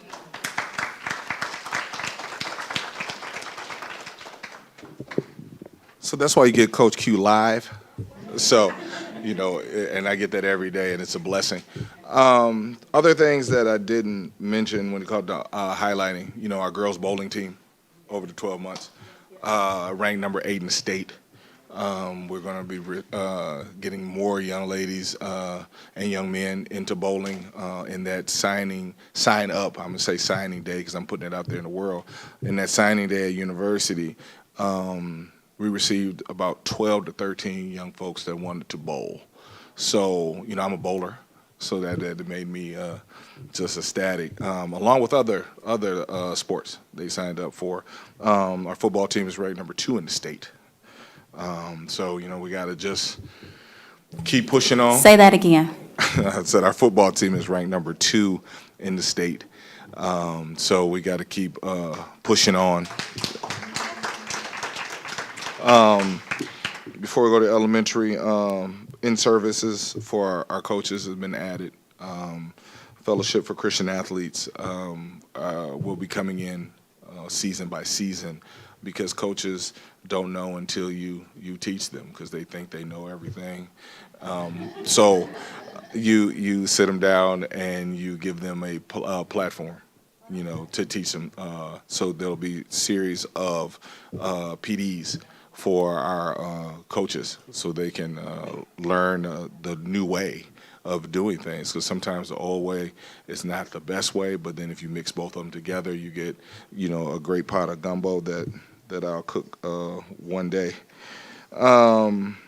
But just to, like I said, just to finish out, Little Warriors. So, you know, we sat down in the summer. We talked about the Little Warriors. So to piggyback on Coach Q, we sat down in the summertime, Coach Q and I, and then I sat down with all our coaches to find out how we can work with retention, because that's a big word in every school district and every leadership room, retention of our students. And we want to try to get to retention through athletics. And it starts, you know, middle school is middle school. You know, 6th through 8th grade, you're pulling teeth, you know, you're trying to get kids. But my vision, and our vision, I should say, is to try to get our young people. K and 1 is tough, but 2 through 5 is where it's at. 2 through 5. My grandson is a second grader now, and you know he plays everything, and he's just excited about it. So our Little Warriors League. So this is what's happening with Little Warriors upcoming. 2nd through 4th, but 5th grade is going to be added. We have Mighty Camps, and what a Mighty Camp is looking like, which is going to be rolled out. We're going to have our coaches from the high school come in and do small, maybe hour and a half camps, not week-long camps, maybe 2 days out of the week for 3 weeks, and then come back and revisit it in a couple weeks after that. Come in and do skill development. I know baseball-wise, we're partnering with Wayne State. My son is going to come in and work with the young men in baseball because he's an 8 and under coach. So he's going to come in and work with you know, pro guy coming in, working with little kids, trying to get them right. Our softball coach will be starting that also, coming in, working with the young ladies in softball. Our new soccer coach. Got to give him a shout out to Coach Joseph. He came in and hit the ground running, and he's just added value in about 2 months or less. Our soccer team increased from the baseball team playing soccer, doing me a good solid, to play soccer, now going to about 25 young men playing soccer for the high school. And I think the list grew for the young ladies. We had 17. I think the list will be now about 25 or 26. So that's a big thing. But he wants to join in the Mighty Camps, getting young folks to learn how to play soccer, which is great. But what's big, our Warrior League. The Warrior League, it's a league for our 2nd through 4th graders where they can play basketball. But the caveat of the league is going to be run by our high school students. All right, so our high school teams, so they can get their community service. They can see how it feels to be a coach and deal with everybody, and just get that opportunity for our kids to play. And then Coach Q brought flag football is on the rise. I'm not giving you a date when that's coming up, but flag football is on the rise. So that's just a snapshot of the things that's going on athletically through the district. Like I said, this is not because Coach Q's information is on the other slide, but I just hit send. I will get the slide out to you and have Coach Q's information. I know everybody says AD Ahart, please. Omar Ahart, but Coach O. I know superintendent, it's like AD Ahart.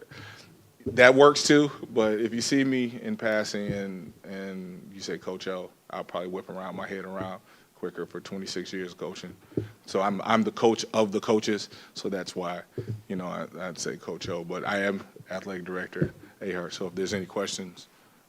It's just out of respect, sir. Thank you, ma'am. And yes, I thank you. Any questions? Through the chair, I just have a comment. Sure. I would like to say to Coach O. Thank you. And Coach Q, thank you so much for your visions, which have become a reality in a lot of the sports that our kids need, and also the retention piece that you've thrown in, the mentoring piece. Thank you so much, because we always hear for the community what we don't offer, and this is another way that we show them what we do offer. Thank you. Trustee Joyce? Yes, sir. I just think that the camps, I think that's awesome. And the reason why I say that is because I remember when one of my sons decided in the 9th grade he wanted to play baseball. And through elementary to middle school, I threw the ball with him, because I was in Little League baseball. And I gave up, because there was times when I threw the baseball that I thought I was going to break out a window, because he couldn't catch. He could, and as a parent, I couldn't get him to follow, because I don't have the skills and all that. So, but I know that if he would have had a camp back in those days, that would have been fitting for him. And when he reached the 9th grade, he would have been ready. So I know camps are very, very important, like Little Leagues are very important. I played Little League softball and hardball, so I know that's important. And so I thank God that you guys are putting that kind of program together for our students, the males and the females. Yes, most definitely. Yeah. Thank you so much. I was so excited for this presentation. As I mentioned earlier, I had the opportunity to attend many of the games late summer or early in the school year, and actually had a chance to talk with Coach O and really hear a little bit of his vision. So I was really excited for this presentation. Pleasure to hear from you, Coach Q, and to, not be introduced yet, but I imagine we will. But love your energy, love your presentation, love your vision. You mentioned live the warrior way. Can we get T-shirts that say that? Coach O. Coach O. Coach O, thank you. But one thing too that I want to just lift here is I actually had the pleasure to kind of observe Coach O before I went and introduced myself to him. I kind of just, watched him from the background. And what I saw how he navigated the crowds and how he went and talked to the different alumni groups and went and introduced himself. And you could just hear him just talk, just the presentation he gave here. So I know that the passion is there. And I know that I believe that he's going to do what it is that he's already set in motion. Certainly commend him for working with our alumni groups who early on, when the first games, set up at one of the games, and, many of the alumni have moved away, and they really only come back for like their reunion, and you're still here, yes. Trustee Johnson. But I watched how, and I've heard from some of them of how they felt welcome to come set up a tent, enjoy the athletics and even some future opportunities to partner. And so I'm just really pleased to hear that, and I'm pretty sure you will continue with those efforts, especially as you mentioned about the community partnerships. So I just really look forward to seeing what comes about with our middle school and even our elementary level. I think that's really going to be wonderful and exciting. The Little Warriors. Making your tours around the district, because again, this was a vision that, we've talked about many years of how specifically university scholars didn't feel that they were included in the sports. They felt like they were just coming over there and, and even this feeling and thought of wanting to have separate athletics, and I no longer hear that, and so and I don't feel that energy either. So I commend you, and again, I'm really excited about that. I have a question about the basketball league at the Little Warriors. Will that be co-ed, or will you have two separate, just one group, everybody's together? Okay. All right, very good. And I just encourage you, you'll see me around. You'll see me at the games. I enjoy going to them often when I can. And I encourage you all to just continue to keep us in the loop at the board level so that we know about all the wonderful things you all are doing and how we can support, especially as you mentioned about the partnerships and the community partnerships. And Dr. Green, if we can, I think this would be a perfect opportunity if we can put on an upcoming agenda, the Southfield Foundation. So Absolutely. we know what we are going to do in that space and how we can leverage some of these visions that have come to. Absolutely, and forgive me for texting. I was actually asking, did every board member get their athletic pass to I have ensure mine. that we are able to attend? Okay, all right, Mr. Jackson. I Perfect have time to mine. make sure they have them. No. So that's why I was just texting, about like, does everyone have their passes? I was Okay. just about to say it. I was just about to That's say why I was it. texting. You I did. have, I know, and I Yes, you recall did. Mr. You did. You did. ADA Hart / Coach O bringing them over. Trustee Holloway. Thank you. Coach Q and Coach O, right? Okay, I'm sure you both know the sport to build confidence. It builds character, it helps them be more responsible, and it's going to help with their classroom studies and how they act in class. And you young ladies should wear two hats. One is a cheerleader, and you have the other, which is a coach. Your energy is just contagious.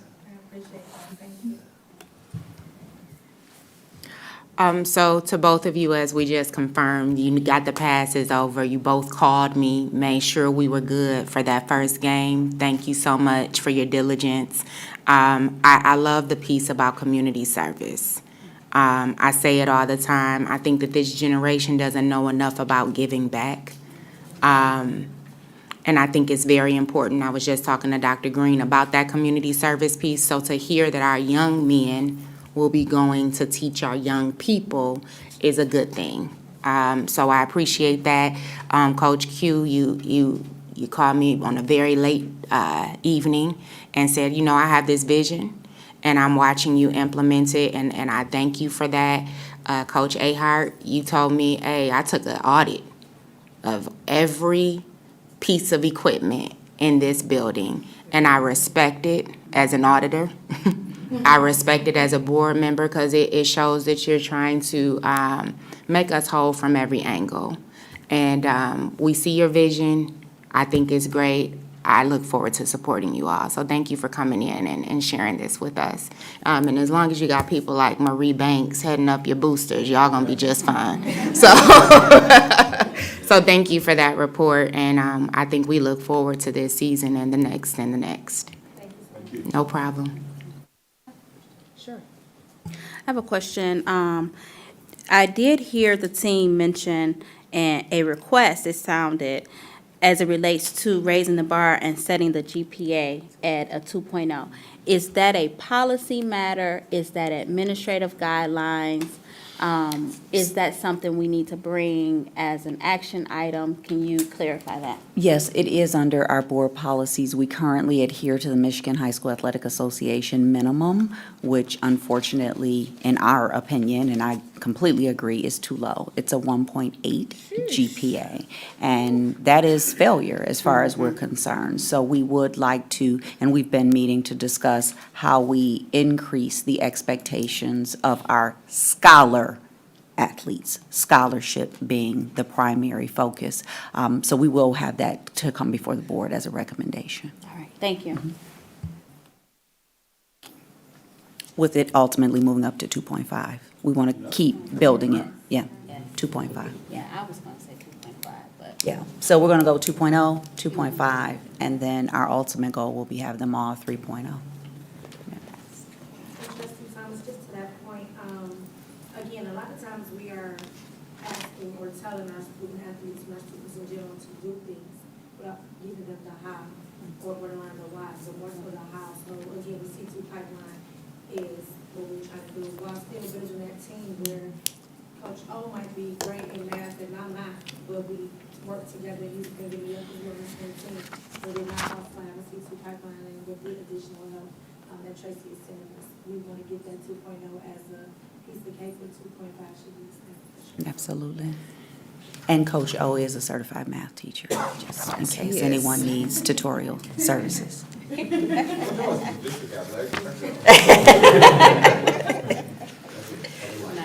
you. Thank you both. Thank you both. And next, under the report of the superintendent, and being mindful of time, is the bond update. I did have an opportunity to forward that to you all, and, I'm sorry, Board President, you had something else? Well, we want to make sure that everyone understands that because it's so early in the year, the BUSSY director's report will be next month. She Yes. doesn't have the data. Because the students just came back, but there are still several pieces under information that are pertinent to BUSSY, but the full monthly report that the trustees receive, you will not have in this package, you will have it in the next packet. I just didn't want to skip over it and then somebody says, hey, wait a minute. Okay.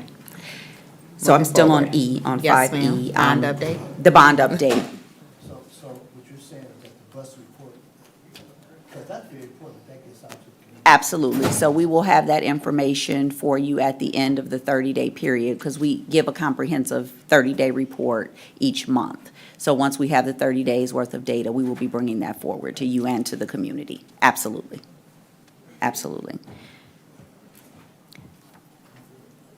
Okay there? Okay. So moving back up to the bond update with Plant Moran, Cressa, and Barton Mallow, we do have members representing both teams here this evening. I was able to email you the 41-page report, inclusive of photos of all of, and it is in your packet this evening as well, inclusive of all of the work that we've done over the last few months, particularly with the emergency funds that you afforded us to upgrade the Eisenhower facility, and then some additional emergency funds that we utilized. As you heard Vice President mention, the pavement work at MacArthur and the U, the catch basin work that we did there, the opening, the successful opening of Eisenhower, of which we've heard amazing reports from the staff and the parents. We do have a video coming out. They did some interviews with the staff and the students during the open house, so we'll have that video coming out to showcase Eisenhower not only to our trustees, but to that of our community as a whole, so that they can see the work that we're doing. We also just selected the playscape equipment that will go on the campus of Eisenhower, as well as the campus of Kennedy Learning Center. And at the end of this month, we have the work beginning on the parking lot at Kennedy Learning Center. Dan, did I forget anything? Because we have been busy, busy, busy. We start the work at Adler the end of this month as well, which is and BUSSY for the chiller. The chiller replacement, not the temporary unit. And we have the full Adler envelope services, so we will be doing the doors, the windows, the security upgrades, the secure entrance. We're relocating the main office. We are also moving forward with the floor work, the restroom work, as well as the lighting work, the ceiling tile replacements, and moving from the traditional lighting to that of LED. Now I think I got it all. Okay. I've been immersed in this construction world for just a moment. So the team is here for any questions that trustees may have. Yeah, just one question, and this is to Dr. Green. Are we going to be doing some upgrading for Kennedy's parking lot? Yes, that work is scheduled to begin at the end of this month. It's going to be a complete overhaul of that parking lot, both the side parking as well as SEC. So timing is very important because those two programs are open year-round, so we've been trying to navigate that component. But yes, there's going to be a lot relative to the drainage, and they're taking that parking lot all the way down to, what do you call that very lowest layer? I'm not a civil engineer, so help me with that regard. The sub-base? Okay, so we're taking that one, stripping that one all the way down and building it back up. We're also doing some work on the playground. We'll have a track for our exceptional scholars there. We're going to have some play equipment that is tailored to meet their needs as well. So we're really being intentional with the dollars that we've been afforded to make sure that it meets the needs of the scholars in that building. So what we're looking to do is, going back to the parking question, is taking one of the parking lots offline first so that we'll still have the parking out front for pupil accounting, and then doing the inverse so that we'll have the parking lot up front when we take the opposite offline. And we'll have handicap accessible spaces. So there, I too. have one question, because I heard you say at the end of the month. If it can't happen at the end of the month, can we please communicate it Absolutely, to everyone? absolutely. But that award has already been issued. We issued that award to. Totally understand. The award's been issued. The only thing that may stop us is that supply of the- chain. and the weather. Okay. Because weather is a big issue when it comes to that. Because it's going to be in phases. Understood. In the process of working with. Come up to the microphone, Mr. Dan Anderson. Mr. Dan Anderson, everyone, our project manager. Good evening, everyone. Good evening. It's actually in process right now. Okay. We're working with the construction team as well as the Kennedy Group. Okay. Along with Plant Moran and Southfield Public Schools, so we can make sure that we have everything laid out for a schedule and a Okay. structure for that. Okay. The work will possibly be done in phases. Okay. So we can take care of everything, so it will be completed at about the spring of next year, maybe summer. Okay. And that includes the playground equipment as well. So the Got it. playground It's all piece is being going to be done the in delayed phases. piece. So I didn't want us to get caught up in semantics, because we'll say the work has started, right? And that's at the table, right? And it's not physical work. And we've heard our community, right? Because they Call us on replay our YouTube. And they say, well, you said the work was going to start, right? And for you, the work starts as soon as you start typing and calling folks and ordering things. But to them, they don't see They a wanna see bulldozer, and that means the work hasn't started. So I just want to be clear and transparent, because I don't want to get caught, in that again. And I also wanted to say thank you to you and TJ, because you were there at Adler. You were walking those buildings, Trustee Joyce, Talisha Belk, you were there, right? You went to both nights.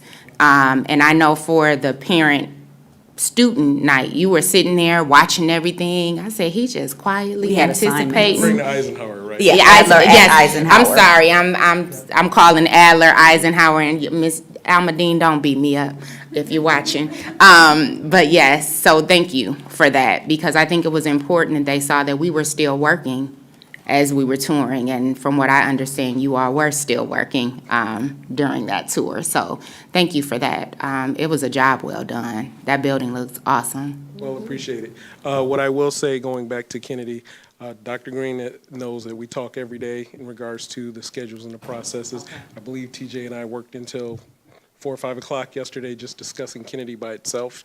So what the plan and the process is for all the construction projects is we work with the faculty and staff as well as the construction team to try to get a schedule together. Okay. And then we will present it to Dr. Green and her team and come up with the best practices on how to roll this out for a schedule to make sure it accommodates everyone. So you'll know about that, and it'll be continuously updated as we meet every week in regards to projects. Perfect. Any other questions regarding this report? Dr. Green, I have one question. Yes, ma'am. The sidewalks on University Yes. are an accident waiting to happen. And they look like that for a while, so I was just wondering if that's anywhere in the plan. So that was lifted during our Monday construction meeting. plural, yesterday, and we are looking at some alternative solutions to repair that, to put out the work for bid and have that come back in is going to push us into the winter months, simply based on the legal requirements for that. So we're looking at some alternatives to repair those areas. And the team, I believe, is going out on Thursday of this week. All my days are running together, but I believe the team is going out on Thursday this week to look at that area. I think it's Thursday of this week. The other thing that I wanted to lift with the work, a lot of the equipment has already been delivered to that of Kennedy. Well, not a lot. A lot of the work for the pavement has been delivered, not that for the playground and all of that. So there is some equipment already on site at Kennedy, and we are waiting on some approvals from our friends at the city. So I know that we all have friends at the city. If we can ask them to look at our paperwork and move the It's my projects understanding that forward. that has moved forward. Oh, So very good, that'll after be our part of call yesterday. Communication tomorrow. So thank you so much for making that call, Mr. Jackson, to get that paperwork moving forward with the city. Awesome. So there are a lot of things that do slow us down in the process, because we do have to go through a certain amount of approvals, and we want everything done decent and in order, and we want it done properly the first time so that we're not having to come back and take out a parking lot for something we didn't do right and have to redo it. So we do have to go slow to go fast sometimes, but the team is absolutely amazing, and we spend a significant amount of time together. So grateful for all that you all do. Thank you. Thank you.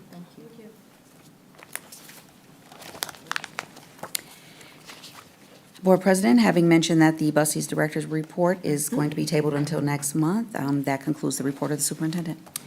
Action items, consent agenda, approval of minutes for August 9th, special meeting, and August 29th.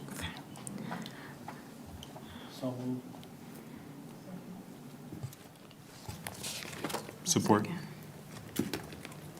It's been properly moved and supported. Board Secretary, I see you getting prepared. Did you have something for us? Yeah, I was looking at them, and I apologize, this just jumped out at me because it's at the top of page 2 Okay. for the special board meeting. The minutes where it reference supports the parents, this should actually state supports the superintendent. Understood. That's on page 2. It's on page, it's right at the top, and it just jumped out at me because those are my words, one, and because I recall what it was referencing, Understood. and it's right at the top. So it's, that sentence states, Supports the she parents' right supports of- the parents' yeah, right of rights of assignment. assignment. The parents have a lot of rights, however, the parents don't have a right of assignment Superintendent. as it relates to the staff. That is the superintendent's right of assignment for staff. Thank you. Okay. And that's what we were discussing at that time. is there That's an the only amendment thing to I the can see, and I'm motion? sorry. I was just about to if say. there are other. Very good catch. We need an amendment to the motion to open and approve, because we need to have an amendment made to August 9th, correct? Yeah, August 9th meeting. Trustee Joyce and Johnson? You did already? No, we didn't do it yet. Doesn't he have to do it? Yeah. Okay. You have to amend your motion. Okay, so I amended. Oh, okay. To reflect. To reflect the change. To reflect the change. Thank you. So moved. It's been properly moved and supported. Any other discussion? Hearing none. Board Secretary, would you please call for the vote? Trustee Ware Duval? Yes. Myself, yes. Trustee Joyce? Yes. Trustee Johnson? Yes. Trustee Holloway? Yes. Trustee Bland? Yes. Trustee Belk? Yes. Unanimous. Motion carried. Thank you. Now we have Report 6207, Personnel Action Report. Before we move into that, there is a new member of our team that I don't believe that the board has been properly introduced yet. So Dr. Green, I will allow you to introduce. Absolutely. our I new- am extremely excited to introduce our new COO after wearing both hats for several months. I am pleased that we have Mr. Joe Corris on board. Mr. Corris comes to us after many, many decades of experience. He is in the Wayne State Hall of Fame for the Department of Engineering. And also had an opportunity to work on several schools, both public and parochial, throughout the state of Michigan. Is a CEO of his own company in his pastime, of which he has none anymore since he's here with Southfield. And is truly an asset to the district, jumped right in. And when we were discussing the challenges that we had at the beginning of the school year, he stated that I should fire the COO because of the transportation challenges, even though it's his second day on the job. And he said that he was the tall, dark, and handsome newest member of our team. So, Mr. Joe Corris, if you would, please step forward and be properly introduced to our Board of Education. I was 6'5" when I started, I did 3 weeks ago.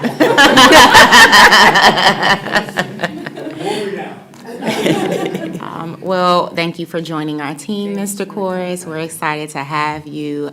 We know you'll do an awesome job. You are greatly needed. So we hope that you are getting both of your feet wet right now. I'm honored to be on board. Awesome. Thank you. As we move into the Personnel Action Report, Board President, I do wish to lift a couple things prior to the board considering these action items. And I also wish to make a remark, if it's okay, to the community relative to all of the emails that we received regarding changes. One of the things that we are committed to. We haven't opened it yet. No, it's not open yet. Should I wait until it's open for conversation? Sure. Open it? Is there a motion to open the Talent Personnel Action Report? So moved. Support. It's been properly moved and supported. Discussion. Thank you. I thought that was discussion for the board, not discussion for the superintendent. You're So thank included. you. Thank you. It does feel good to be a part of the team.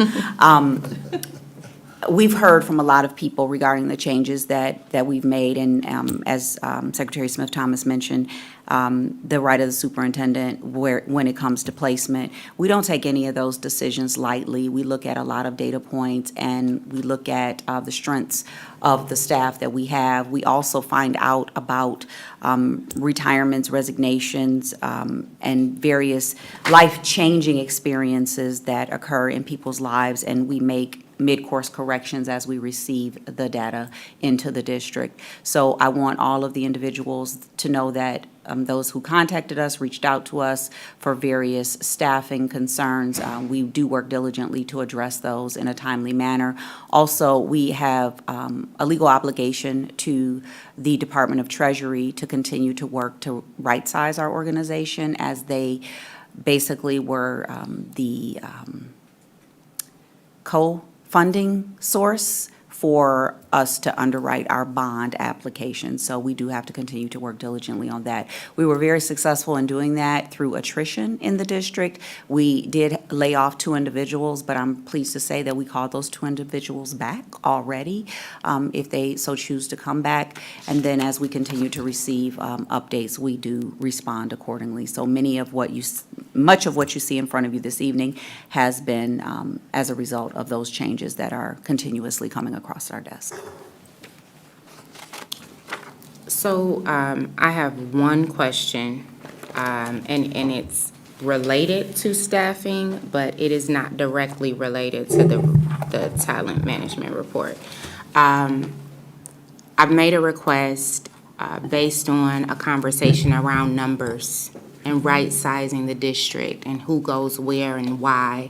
And I think that for transparency purposes, and I know that we are talking about redesigning websites and doing all of these things, I think that our enrollment, the numbers should be listed for each building. Absolutely. And I believe that our community and our parents should understand why a school gets an assistant principal.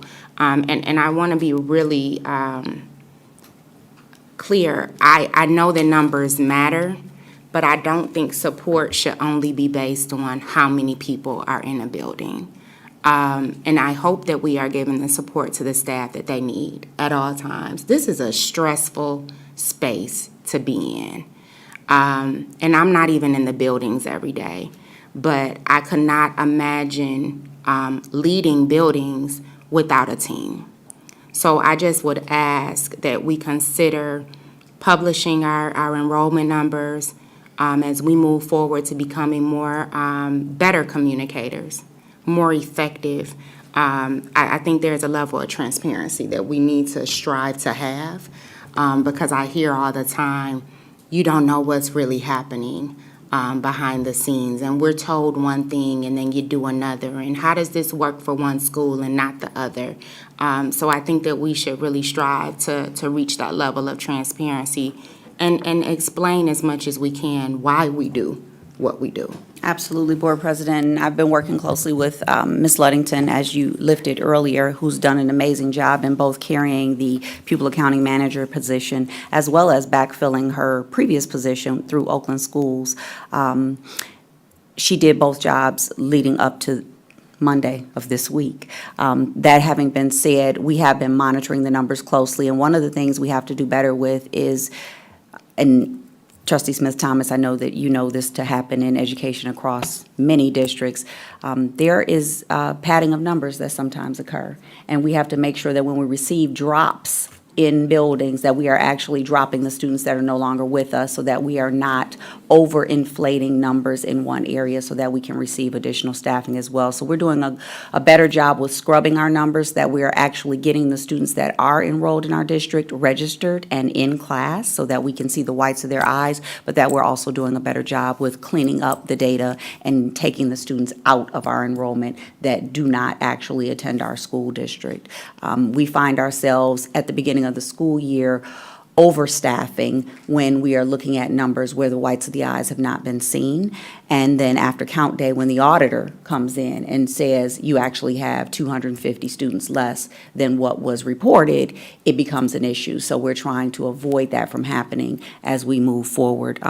Relative to supports, we have put together a matrix to show the entire community what qualifies for additional support. There are some anomalies, and the funding for school districts is very complex. It's not complicated, but it is complex. And Mr. Ingram does a good job with keeping everything separate, but there are different funding sources for different types of supports that go into school. Assistant principals and principals can only be funded out of general fund dollars. Those are the dollars that come from our general fund by way of student enrollment. And while we know that people, human capital, are not numbers, the state does not see it that way. They only provide funding to a school district by way of the ones that you can count. So we look for other revenue streams to offset that. We look for grant dollars.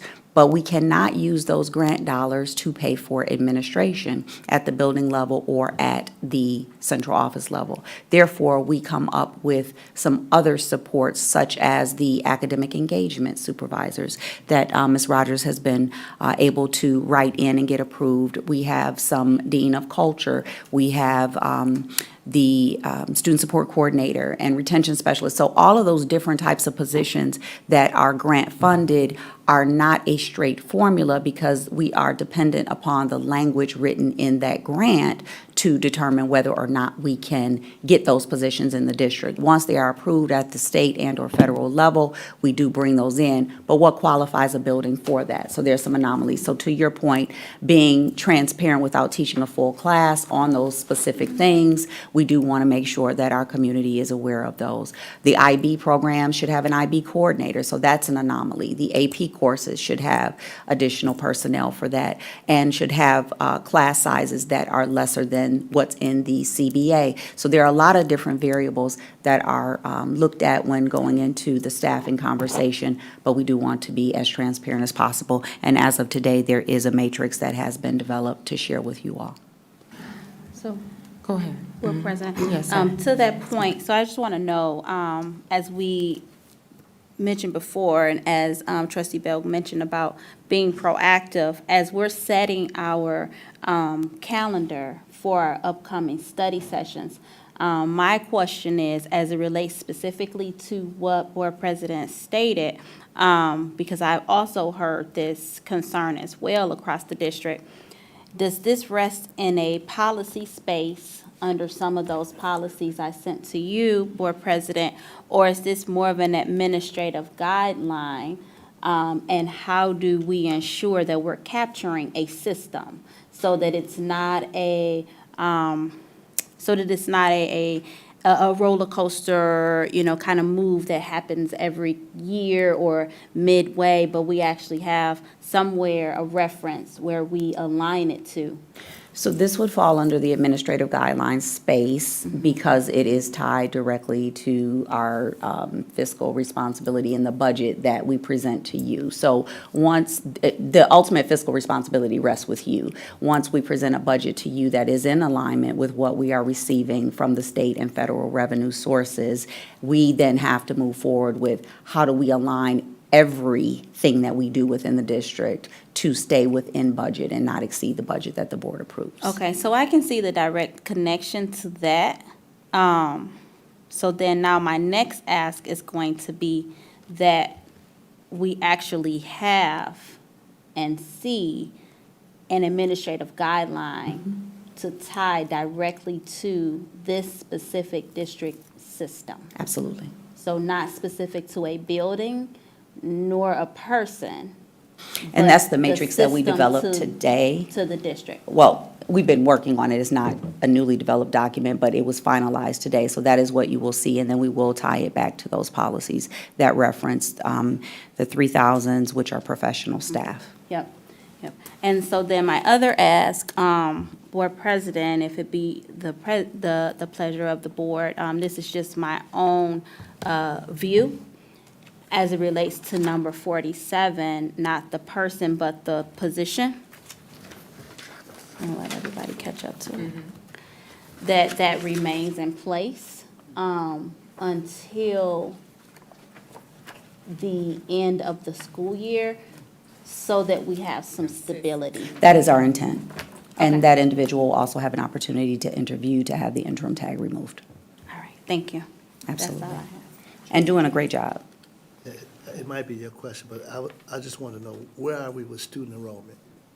So as of the last report that I received, I'm sure Ms. Luddington probably has it on her fingertips, but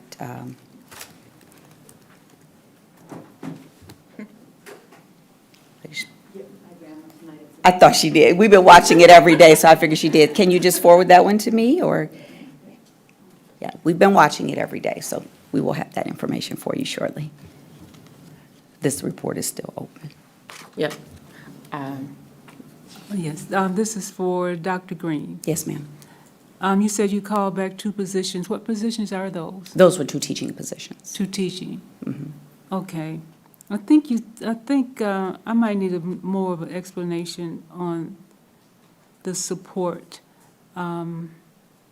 It says I'm sorry, Trustee Bland said that the support is not contingent on how many are in that classroom. So let me, So what is it contingent on? I think you touched on that, Dr. Green, but. So there's been this conversation going around the district that if you don't have 500 students, that you can't get support for a building leader. My issue is I don't see how you quantify support, right? My issue is it's the quality that we give our students. And if right now you have some schools that are reaching 30 kids in a classroom, one principal with no other building leadership, how is that fair? And how is that right? Because you need a support system. I don't see how you just lean on another teacher to help you lead a building. And I'm not an educator, right? But I am a parent, and I am an alum, and I recognize when we're having gaps. And we have to value people. You can't just burn someone out because they don't reach a number.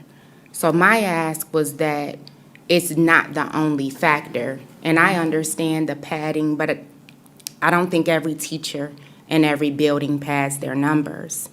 I think that we have to look at things from a different lens sometime and have some humanity along with making sure that we're fiscally responsible. There is a happy medium, and there is a balance.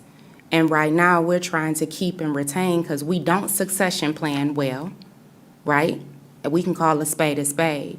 We've had multiple people leave, and then the person that comes in to fill the position has no clue what to do. It's not okay. I'm not happy about it. So that's where I said, you know, I don't understand just saying because you don't reach a number that you can't get the help. I don't think that's right. It's not gonna work for my city. And it's not good enough for our kids. So it should never be the only reason that we turn someone down for getting help. And so that was my only ask. Okay, because I see, Just say no, numbers. Just say number. number? No. Oh, okay. There's a lot of them. You're right, you're right. I see where there are some schools that have maybe 400, 450 in a classroom, but they only have like one in the, in the building, but they only have one principal and no support. Right, so Other that's what than- I was speaking that's to what I thought relative you were to talking about. administrators versus support. So how do we qualify support, and where do we find the additional funding sources to provide that support? So that's where I mentioned the grant dollars that we receive, providing the academic engagement supports at the elementary school, providing the coordinators where possible through grant dollars, so that we are also maintaining that fund balance that we're required to have as well. Thank you for that. So the principals that are in that position, are they aware of this? Yes, many of Yes. them have these support personnel in their building. Some, based on the most recent numbers, will be receiving additional supports, but they will not be under the guise of a principal or assistant principal unless we are willing to amend the general fund to add additional positions to the budget. Because if they're not if they're not like an assistant principal, other than that, wouldn't they be under a different type of bargaining unit? Some are not, some are under bargaining units, some are not. If they're not in the administrators' bargaining group, they are considered to be unaffiliates, and most of our grant-funded positions are that of unaffiliates for that specific reason, because those funding sources come with their own set of guidelines that we must adhere to ensure that those funding sources continue to come to the district. I think Trustee Belk has something, and then I see Trustee Smith. I just wanted to be clear. It's not numbers, right, that determine that the building would get. It's one of the factors. It's one of the factors. Correct. But other buildings that may have lower numbers of students enrolled may have an assistant principal based off the funding source. Is that what you're saying? Not an assistant principal, based on some anomalies for a building. So, for example, there may be a building that is receiving an influx of students from another building that is being taken offline. So there's a transitional plan in place for that particular school to receive additional students because we're closing out another building. So that building may have 2 administrators because there are an influx of students coming to that campus from one of the buildings that were taken offline. That's one example of a consideration that is different from numbers, but leans into numbers because ultimately their numbers are going to significantly increase because of the number of students that are coming over from another school. So it does have to do with numbers, but doesn't have to do with current numbers. The numbers are constantly increasing. Thinking back to another one of our schools that is a community school. So there are some supports that will be in place there that other schools won't have because it's a requirement of the community schools grant. That being the community schools coordinator, and then reintroducing the academic engagement specialist, which all of our elementary school students, all of our elementary schools have throughout our district. So if funding is the issue, is this something that we need to discuss to add additional funding to the general fund so that our students have the support that they need to add that support staff? So I suggest we look at the funding, the formula that has been designed, and also your reference supporting data points that we have, because it's important that we look at what is best practice, not only here in Southfield, but through some of our other successful state, local, and national schools, and what they have in place for best practices, for models, for specific age groups, because there are different phases in children's lives. So what you have with early childhood looks completely different than what you have at elementary school, which looks different for a K-8, that looks different for a standalone middle school, which looks different from a junior high school, that looks different from a comprehensive high school. And we have a plethora of all of those things here happening in Southfield. So to the board president's point, there's not a one-size-fits-all. It really has to be looked at on an individual basis. And to Trustee Joyce's point, the current enrollment as of this evening, I am pleased to report, is up 137 students from the fall count of 2022. So we are at 5,011 students. Okay.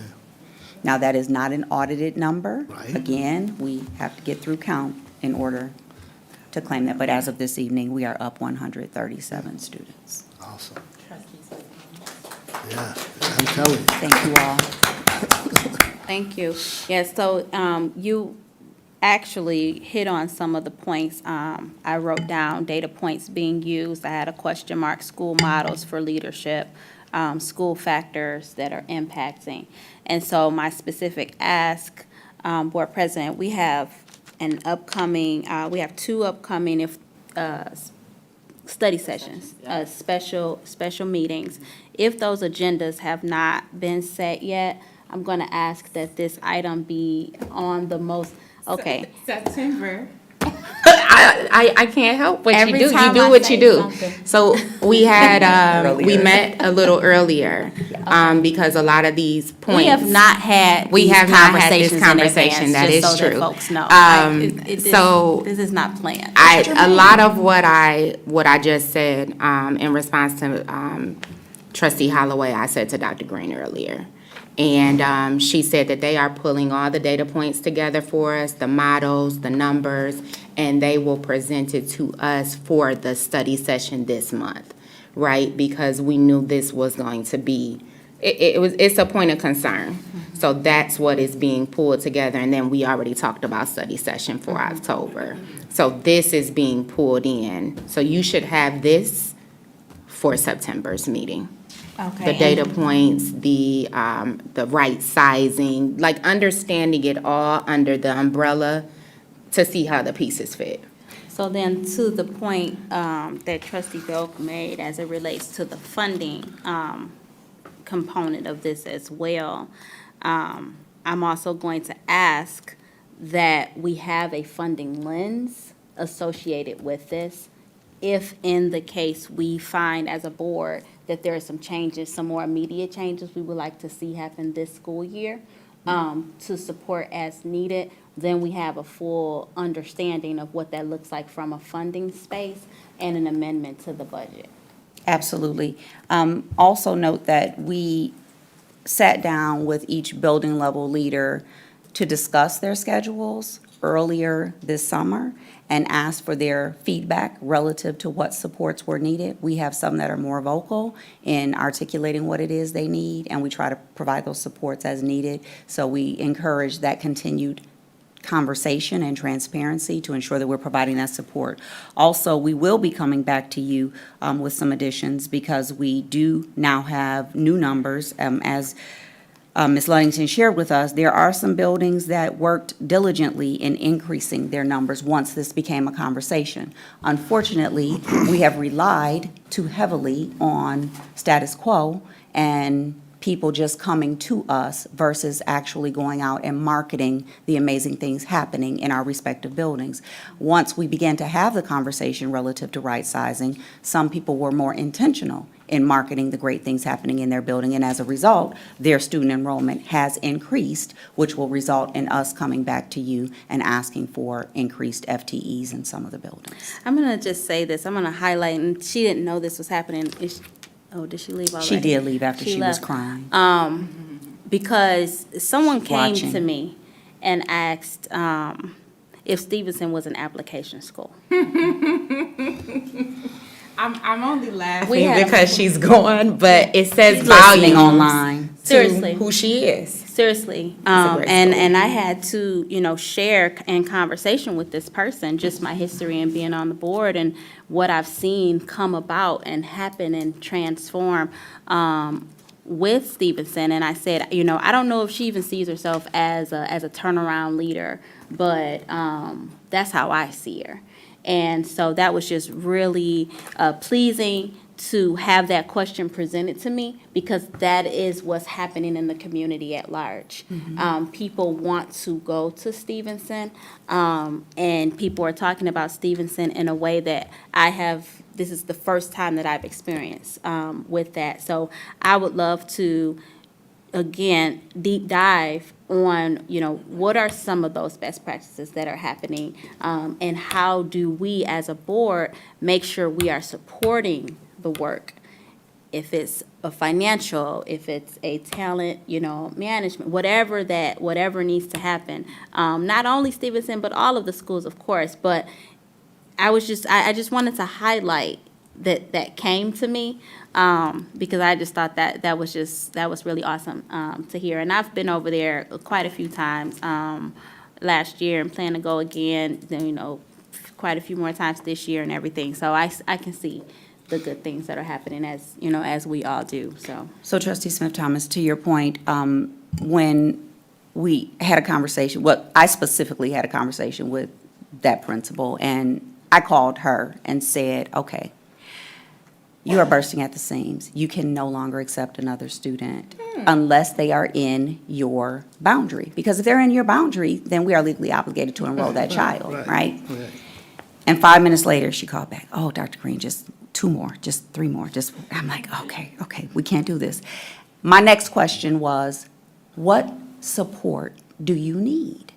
Because I can tell her what I can give her, but I need to hear from her what it is that she needs to make that school successful and what support she needs to have in place. So she is thinking about that as we speak. So I know that these conversations are happening. And very similar to what you heard from the athletic department and other people, you hear all of the things that people want to change, but you don't hear about the things that are going well. You don't hear about the conversations that are happening that are productive. You don't hear about the supports that are in place, about the people that are following the buses to make sure the young fives get to where they need to go and get on the bus and then drive to their stop and make sure they get off the bus, and the very special signs that we're putting in. So you don't hear about those things, and we need to make sure that you're hearing a balance of what is happening in the district, because the squeaky wheel does get the oil, and unfortunately, we have a lot of things squeaking right now. We need to make sure that we're applying oil, but that we're continuing to build up those that are doing the right thing and the positive systems that are in place. So we have a lot of hardworking people.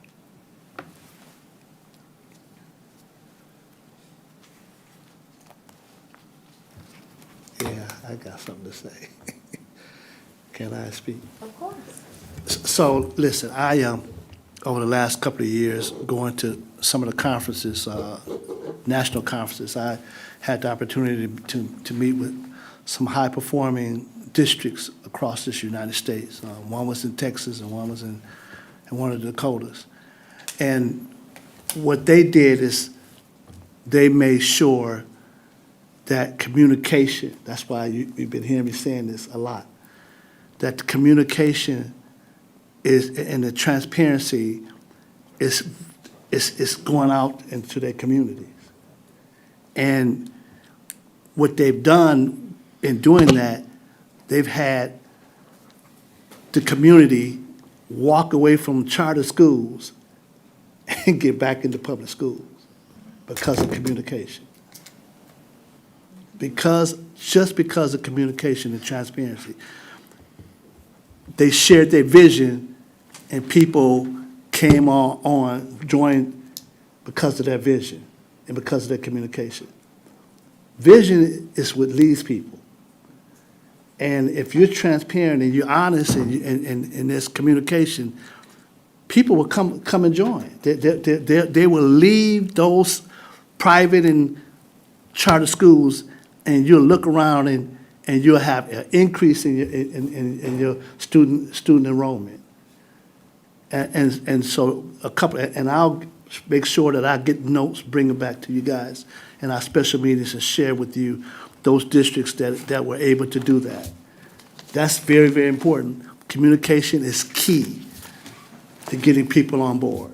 Absolutely. And I think we're starting to see that, but we need to do a better job of making sure that that communication is consistent at all levels of the organization. Exactly. That's right. Absolutely. Did anybody else have anything for report 6207? Yes. Yes, ma'am. Numbers 31 through 39, again, not the people, the positions, because these look like pretty key positions. What's our impact to classroom sizes?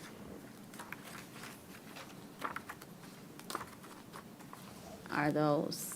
So these positions that warrant being backfilled have definitely been posted. I did speak with our supervisor, our director of ISSN specifically, who was pre-screening applications and holding interviews for those positions. The work has been shared where possible to provide the support, and in some cases, unfortunately, we do have some administrators that have stepped into some roles to take care of a few of those classrooms as well. So we are working feverishly to backfill those positions. I was very pleased to receive a call from one of our retirees this weekend stating that they had enough with retirement and they wanted to come back. So that's one of those positions that is on this chart that could potentially be backfilled with one of our previous teachers that spent their 9 months in retirement and is willing to come back. Okay. I'm gonna ask on the upcoming personnel report, that there be an alignment reflecting as each of these are being. Coming in, going out? Yeah. Yes. Thank you. Through the chair. Yes, ma'am. Line 46. Is this a promotion or just a change in title? So this individual had been interviewed and accepted the position. I think that this happened last month. Yeah. And I'm not sure why this is actually on here today, but this is something that had already taken place. So I believe that it was the contract piece that was being finalized.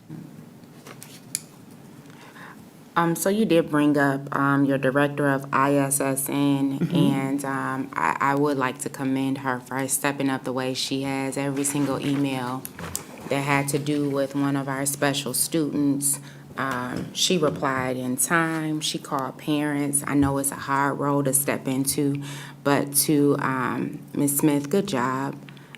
We appreciate you. I know this was a rough school year start, so way to step up.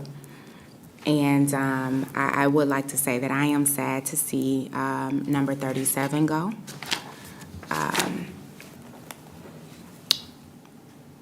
Yes, as am I.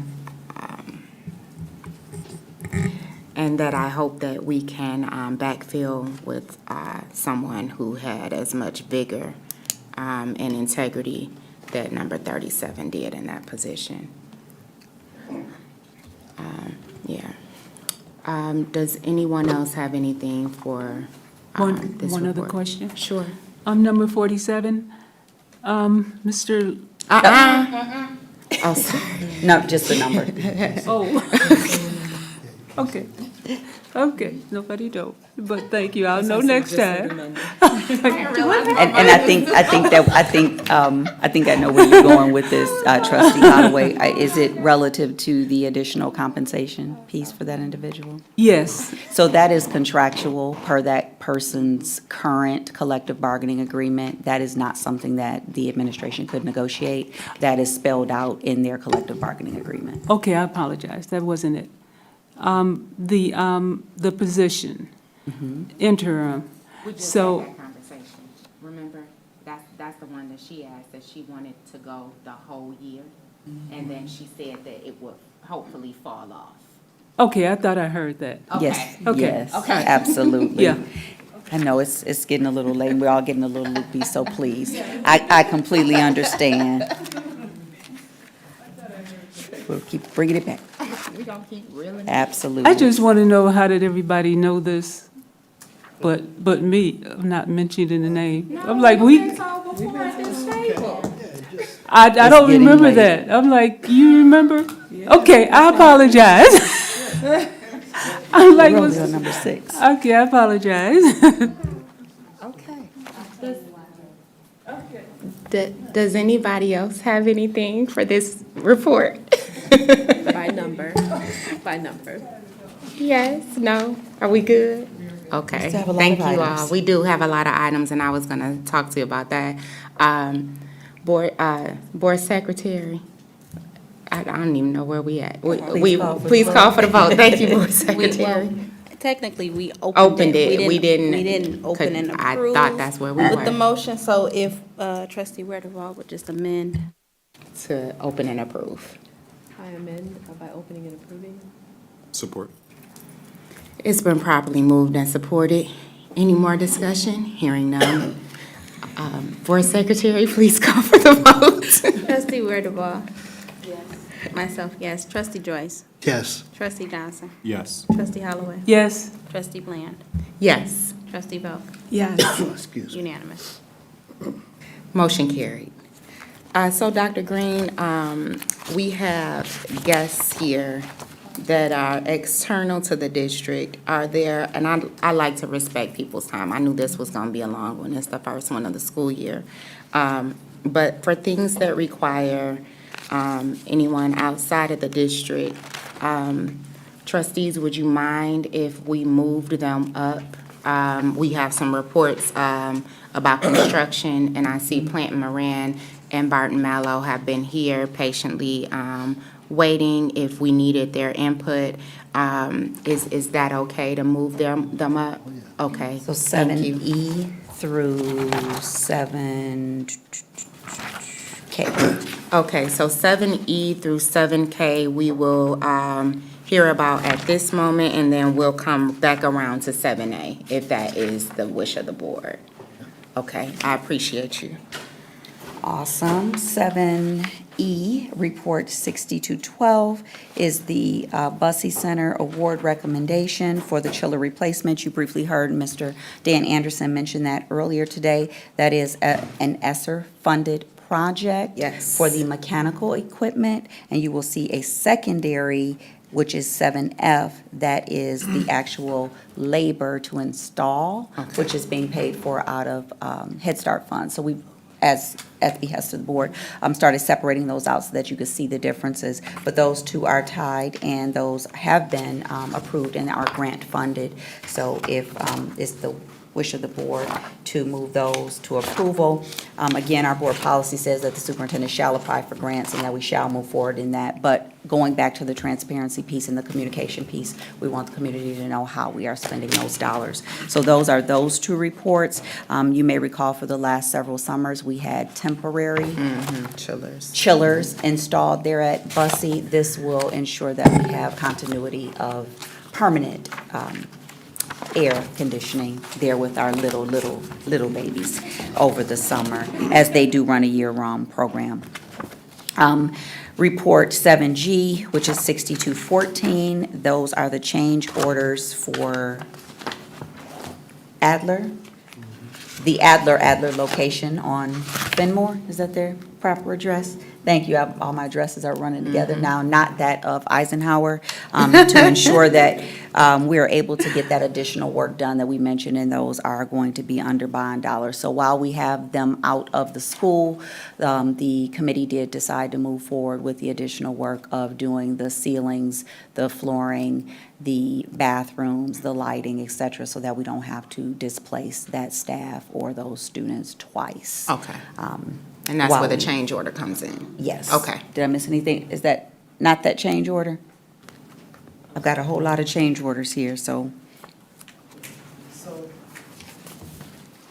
Come on down, TJ. Come on down, TJ. And Dan, come up and join her. Dan, come on up, come on down. You're the next contestant on the Price is Right. It's gonna be my next life. So is this a different change order? Yes, ma'am. Okay, very good. Good evening. Good evening. So the change order that Dr. Green was starting to elaborate on, this is for revised hardware sets to the exterior Got it. doors, new connections for boilers, and it's replacing both boilers as opposed to one. Just the one? Oh, so that other one is forthcoming. So that, okay, that's coming your way in the very near future. The additional work that we're doing there, this is specific to replacing out both boilers to ensure that we don't have one new one and one that may fail on us shortly after we reopen the building. So this is replacing the large one and the smaller one? Yes. Okay. I just got one question. Oh, I do remember when one of those boilers was installed. So one is older than the other, the Adler. But the newer one, you don't see that one as being fit to hold on to? I think that's the smaller one that Yeah, is that's the the newer smaller one. And the right. problem is if the larger one goes out, the smaller one doesn't have the capacity to hold that entire Okay. building. So we want to make sure that they are being properly replaced. The smaller one has also had problems already. Yeah. Oh, did it? Okay. And while you remember it being replaced, Yeah. time is going by really fast. And it's been several decades It has since been. it's been replaced, so. Okay, don't- Not several decades. Don't. I'm just being truthful. Mr. Anderson, am I correct Oh, my in saying goodness. it's been? Several. To that timeline, but I know it does need repair or replacement. Okay, Yes, thank let's you. be political. He said I Hey, could no, not it's speak been to a long time. that. So the reason I say that is because I don't want our community to think we're wasting money and we're simply replacing things because we want to replace them. We are looking at the life expectancy on It everything, makes so. me look old. No. I think I am okay to say that this community, if they've been in our buildings. They know. They definitely know we just not willy-nilly spending money on replacements for Especially our HVAC. extremely old items. Yeah.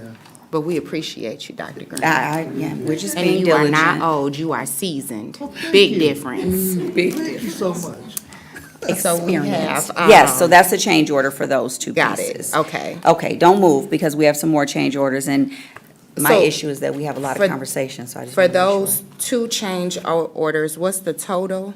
Because that's bond funding, right? That is bond Okay. funded, and that was not under emergency approval. Okay. So we would need that to be approved by the Okay. Board of Education. Let me And find if it. I am not 6214. mistaken, 6214. They all run together at this, 97, thank you. No, I'm asking, is it? Yes, it is. So that's glass, mechanical, Yep. and telecommunications. Yep.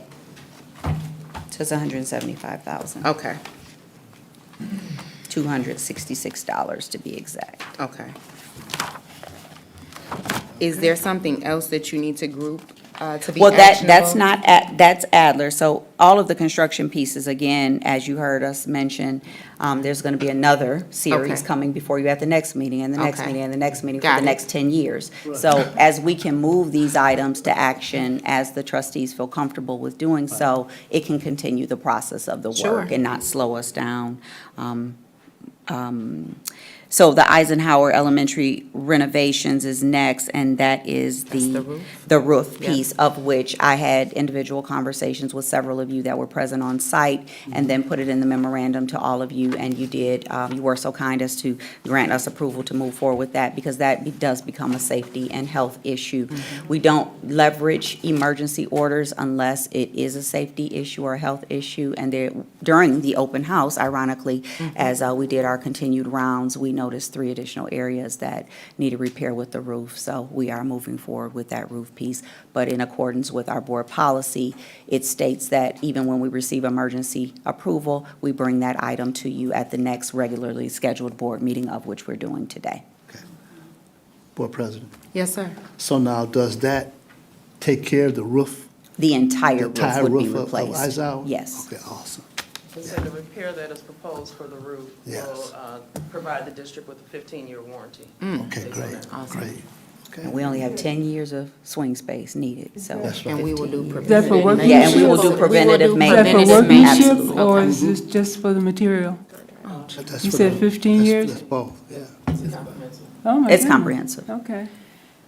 So the next item on there is that of MacArthur and the True North proposal, again, having received emergency permission to continue that work over the Labor Day holiday, so that we did the additional work with the one storm drain, not storm drain, catch basin, thank you. I knew it had to do with water. Catch basin that needed more extensive work than the others, and then also the asphalt work to get the holes repaired there at MacArthur. So having received the approval from 4 trustees, again, in accordance with our board policy, bringing it before the entire body for approval at the next regularly scheduled meeting, which is that of today.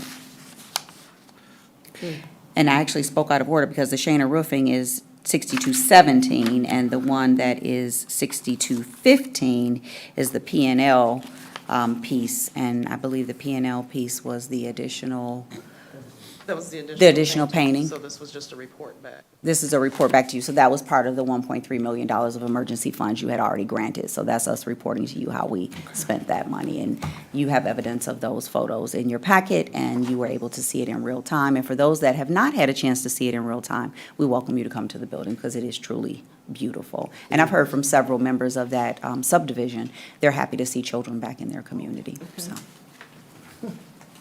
I think those are all of the construction change reports, emergency reports, and requests for additional work to keep the projects moving forward.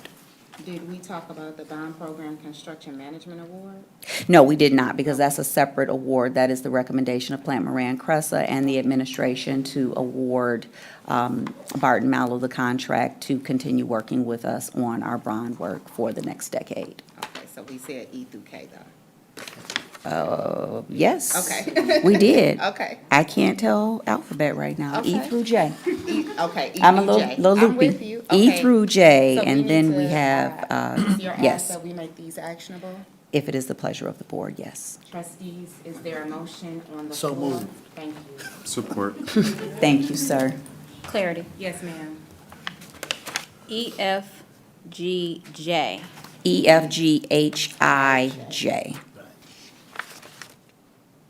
H, Reports. I, H and I have been previously approved, so this would be information. So H is out of the emergency funds, the 1.3 million. So even though it was part of the emergency funds, we are still bringing back all of those items to you. And I was the emergency where I called trustees to receive permission to move forward. Okay, so I understand. H, I'm still a little. So technically, You it's just- under the You want bucket. us to, because we've already approved. You approved But that we you want us spent, to approve how it was spent. correct, Okay. correct. It's under the bucket of the 1.3, but we, again, being transparent, is we are bringing everything back to you. So I and J should state, J should state previously approved as well, because that was under the emergency contingent. That was the roof. Yep, that was the roof for Eisenhower. Okay. Okay. So we know for record-keeping purposes, these will not be recorded twice. Correct. Okay. Correct, and we will make that modification. And that is actually on the actual recommendation It sounds from like Barton Mallow. So we did approve, and I get so basically, she's bringing us the line items under the umbrella of the 1.3 every time they deduct. And I funding. certainly appreciate that. I want to make sure for accounting and auditing purposes, because That we're I'm not. double approving. And I'm so accountant, glad you and I'm mentioned that, not because an we have a auditor. recommendation for a bond auditor on this agenda as well. I just want to make sure these are not being Double. Duplication. double. Yes, Correct, absolutely. correct. And at the end of all of the work at Eisenhower, we will have a comprehensive report to share with you that will have all of the 1.3 million and how all of it was spent. So it will be a triplicate of what was already approved for transparency purposes. All right, very good. It's been properly moved and supported. Any more discussion? Hearing none. Hearing none. Board Secretary, please call for the vote. Thank you for the assistance, trustee. I was trying not to do that. Clarity again. Yes, ma'am. The motion was to open and approve, yes? Yes. And not to make actionable. Correct. We are approve, so we need to approve. We don't have You to, can we make it can open actionable. approve. We can open and approve. That'll make it actionable, Okay. but I want to ensure it was Yes, you're in fact, You in did say fact, open and open and approve. approve. Okay. Okay, all right, thank It's you. getting late. It's late, I'm hungry. Midnight. My ear's not working right. Okay. And it's hot. No He discussion. actually said so moved. Who? Joyce. Okay, thank Board you. Secretary, please call for the vote. Trustee Belk, Yes. Trustee Bland, Yes. Trustee Holloway, Yes.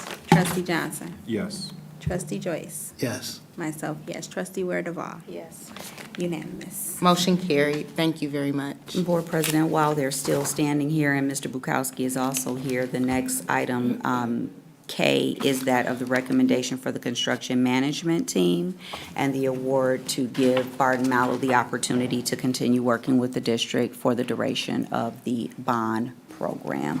You do have a report included in your packet, which outlines the key members of the team that will be working with the district, Mr. Bukowski, Mr. Anderson, of which you both know, Mr. Vasquez, Mr. Crosby, who was actually the project superintendent for the Eisenhower project. Many of you have met him. He's done an amazing job. The financial controls that will be in place, and our community engagement director.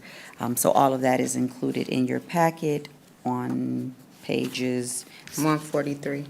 It's duplication of page numbers because their pages were numbered and then they were renamed as they came into our packet. But all of that is here in your information section.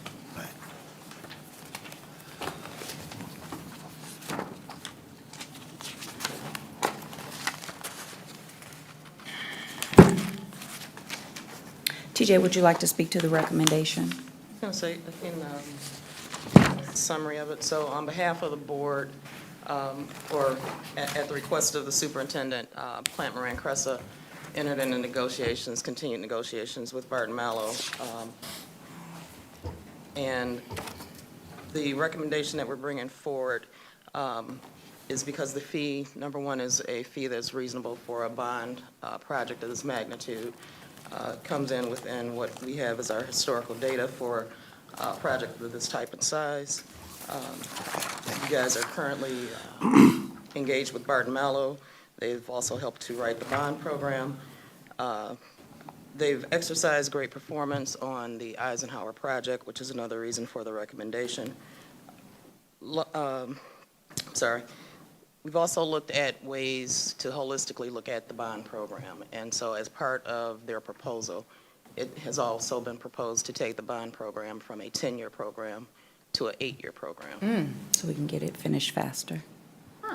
And one of the things that we've heard consistently with our Board of Education is ensuring that we have performance standards and/or off-ramps for contracts if performance ever becomes a question. So that was another thing, looking at logical off-ramps in the event, and we don't foresee this ever happening, but looking at off-ramps in the event that we need to exit from the contract based on performance standards. So there are 3 logical off-ramps that have been embedded into this contract. And thank you to Barton Mallow for coming down on their fee to the tune of approximately $5 million.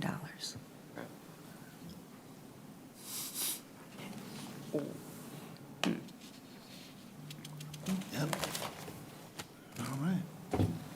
Is this a item that you're asking us to make actionable this evening? If possible. Then the reason I state if possible, the contracts actually go through Barton Mallow as a CMA, and in order for them to be able to issue those contracts, they have to have a contract with the district in order to make that happen. Understood. So with the 5 million, that the decrease put us at the 11.8%, which is in the range of your 10 to 12%. Correct. Okay, got it. That looks good. Trustees, does anyone want to put a motion on the floor to make this report actionable? It's a big packet. Sorry, I'm slapping everything around. 6218. Thank you. Support. It's been properly moved and supported to open and approve Report 6218, Bond Program Construction Management Award Recommendation. Any other discussion? Hearing none. Trustee Smith Thomas, would you please call for the vote? I'm still reading. Reading, understood. Just underlining a few Got it. things. Okay. All right. Trustee Belk. Yes. Trustee Bland. Yes. Trustee Holloway. Yes. Trustee Johnson. Yes. Trustee Joyce. Yes. Myself, yes. Trustee Werdeval. Yes. Unanimous. Motion carried. And Dr. Green, do you want to go to report 6219? Does this fall under Sure. Plant Moran so we Well, can get done? yes and no. Okay. It is the recommendation for a bond auditor, I will and take given that that Plant recommendation. Moran Cressa is our owner's rep, and Plant Moran, separate and apart from Plant Moran Cressa, is our auditing agency, we are asking that Plant Moran, the auditing arm of Plant Moran, do an audit of the bond dollars as well, since they are already on site doing the audit of our books. There is a letter of independence that has been provided to show the delineation of duty and separation of Plant Moran, the auditing firm, from that of Plant Moran Cressa. Got it. And it's for $5,000, and while it may not seem, to meet the threshold that we normally bring forward, again, for transparency, we want people to know that we are looking at delineation of duties and the letter of independence for an internal control, to go back to what Trustee Smith Thomas said, and making sure that we're not being double charged and that everything is accounted for. Trustees, are there any questions about the recommendation for a bond auditor? Is this a one-time, Annually, this is annual, okay? yes. And an annual fee? Yes, in alignment with our annual audit. So it's $5,000 this year. I can't say that in 8 years it's still going to be $5,000, but this report will come back to you every year for approval to have an auditor for, specifically to that of the bond dollars.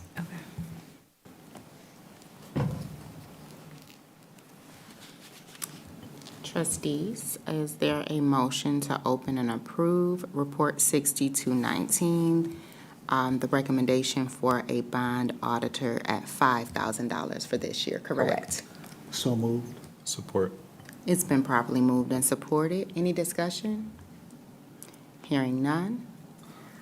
Board Secretary, please call for the vote. Trustee Werdeval. Yes. Myself, yes. Trustee Joyce. Yes. Trustee Johnson. Yes. Trustee Holloway. Yes. Trustee Bland. Yes. Trustee Belk. Yes. Unanimous. Motion carried. And Board President, if I may add, again, for complete transparency, the reason that the dollar amount is significantly lower this month than most audits for this year is because we just received the bond dollars in May, if you Okay. recall. So they're only There's truly not a lot to auditing audit. 2 months Yeah. of work. So the dollar amount next year, I can pretty much guarantee is going to be significantly higher because they'll have 12 months' worth of books to audit for the bond dollars. So I just wanted that to be noted for the record also. Thank you. Thank you, TJ. Thank you, TJ. Have a So good is night. there, I have a question about that. Is there a timeline where the books must be audited? Can we not So wait we to can- extend it out a little bit? So we can, there are several trains of thoughts. One is an annual audit on the books, which is what we're attempting to do now. Our books closed June 30, and therefore they will audit May and June. Next year, when they come out and we close our books, they will do this in tandem with the actual regular school audit. So it will be annually. Some districts don't do the audit until The 3 very years out, end. 5 years out, or the very end. The problem with that is you don't You already lost your understand money. what issues you need to work on. So we wanted to have our audit done every year to ensure that if there is anything that we needed to work on relative to material weaknesses, that we can get those things corrected on the front end. Okay. That's why we're also bringing it forward to you. And with 2 auditors on our Board of Education, I'm sure that they have their thoughts on that as well. I So- can support that. So we're looking at a fiscal year Yes, not a calendar year. that is correct. Okay. In accordance with the school district's fiscal year. And this will be reported up to the state as well, which will assist us with the Department of Treasury in making sure that they are progress monitoring what we're doing with the dollars that they've co-signed. Okay, I can support that. All right. Thank you, Bart Mello and Plant Moran, for your time. We appreciate you. Talk to you in the morning. So we are going back to information items. A, Report 6208, Family Needs and Outcomes Assessments, Policies, and Procedures. Yes, A and B, 6208 and 6209 are both under the Head Start. So Dr. Thompson, if you would grace us with your presence at the podium to talk us through those pieces. It's really warm. I was just about to It's say, really does warm in anyone here. need a 5-minute recess? Dr. Thompson, before you present, I am going to ask that we get a 5-minute recess. We've been Where's the sitting in new these COO? chairs for 3 hours Where's at the new this point. COO?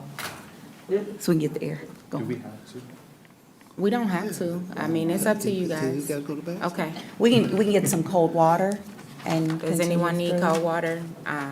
Okay. Okay. If we can just Mr. get some Jackson, cold if we water.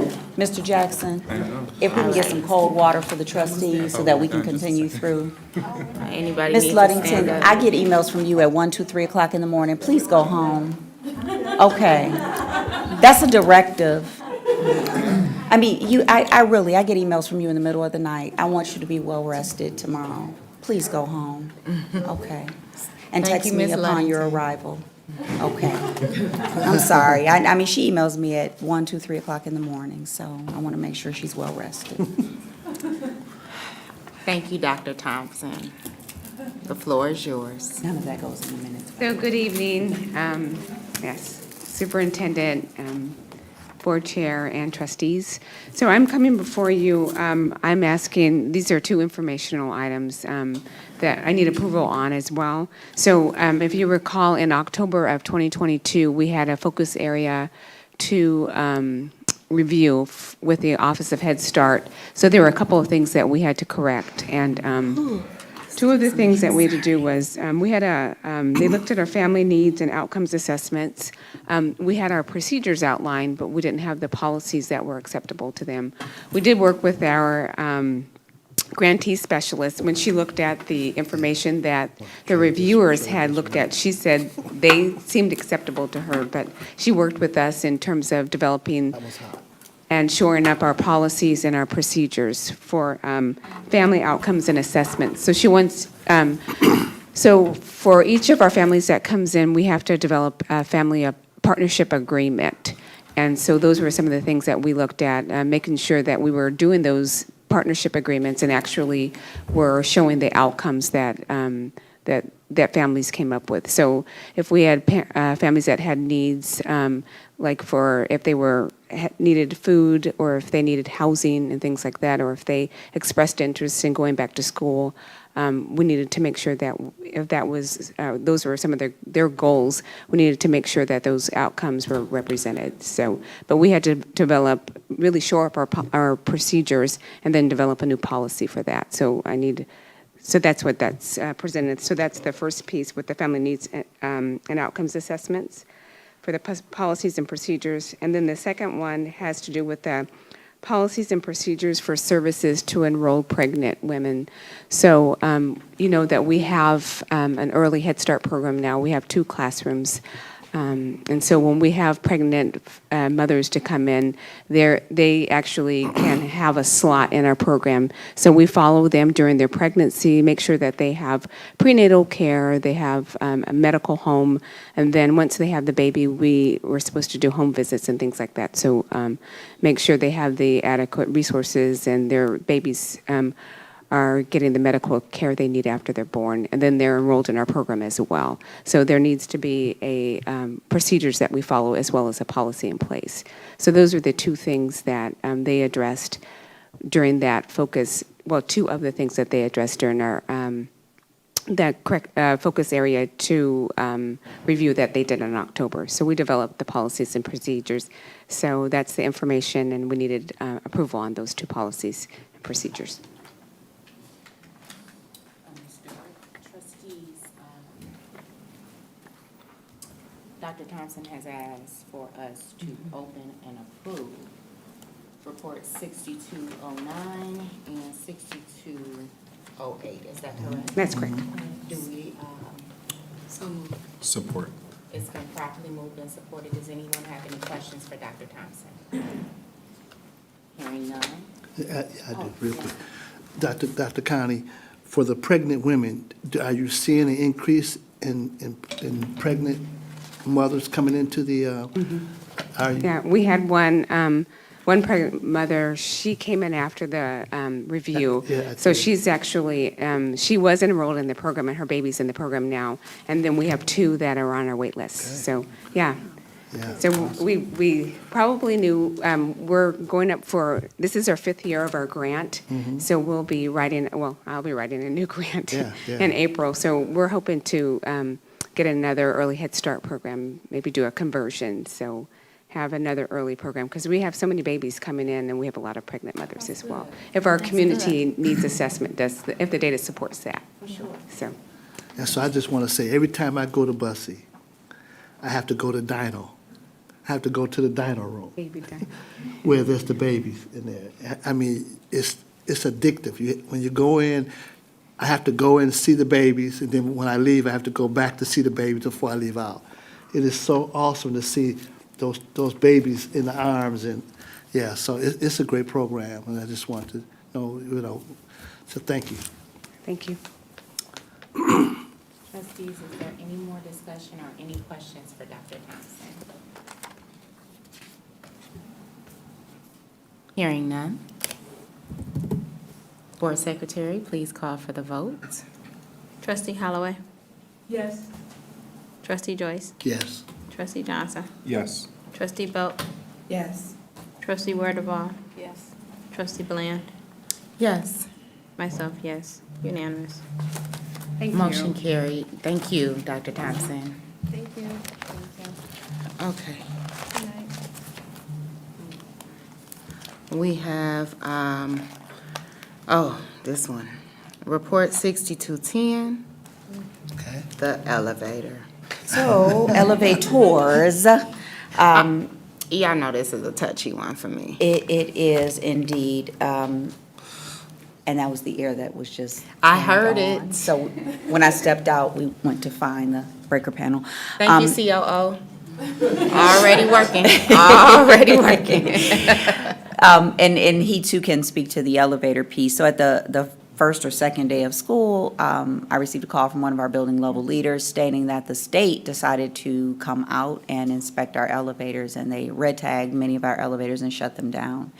It's not because we did not do our annual inspection of our elevators by way of Otis. It's because during the pandemic, we could not load test the elevators because everything was on a modified schedule. That having been said, now that the state is catching up with the inspections that they have to do, they decided to shut down all of our elevators. So we had to move forward on an emergency contingency to ensure that our buildings, specifically those with students that need elevator access, had elevator access. So the proposed cost to get all of the elevators in our district load tested is $84,000. Well, it's actually $113,000, of which $29,000 would very well be charged back to us already, and an additional $84,270 outstanding to ensure that all the red tags be removed from our elevators district-wide. Any questions? Yes, how many elevators? Mr. Corris, A-wing? how many elevators do we have total? I mean, we have 3 at the high school, we have the ones we have 10 total. 10 total. 4 are down. Yeah. Because they've been down since I was in the cast in the 10th grade. Well, this team is diligent in making Just sure saying. that we get these. And unfortunately, we have some buildings that are 2 stories that don't have elevators, right? So then that's that piece that we have to work on. Elevators, I was hobbling up them stairs. Right. But we do want to make sure, because we do have some scholars that Thompson. are Thompson never did. challenged. Thompson doesn't have. They do not have Nope, one. they do not. I hobbled up those Right, stairs as right, well. right. Yeah, broke something. We don't want any additional scholars to hobble. So. Sure that we get this. Bad memories, bad memories. And this will come out of the general fund, but specifically the construction line item that we have separate from Well, our I regular know that fund. it's worth it. Yeah, it is. Trustees, can we open and approve this one? Get this out of the way, please. So moved. Support. Thank you. It's been properly moved and supported. I just have one question. When does the testing start? It started on the 7th. Okay, perfect. And Yeah, they'll the be 7th was done? the first day. It'll be done this Thursday. Okay, good We're timing. moving at warp Yep. speed. And that's an annual, is that correct? Well, the load testing piece is what had not happened. So we do have an annual inspection, but the load testing piece is, yeah, it's a little different, so, yeah. So, sir, you did come in working, huh? Oh, he came in working and recommended that he get fired all in the same week. Yes, ma'am. They wouldn't let me go, though. But I think the question that trustee, that Vice President Ball has is, we know that we do a safety check on the elevators every year, but the load testing, does the load testing have to happen every year? 5. Every 5, okay.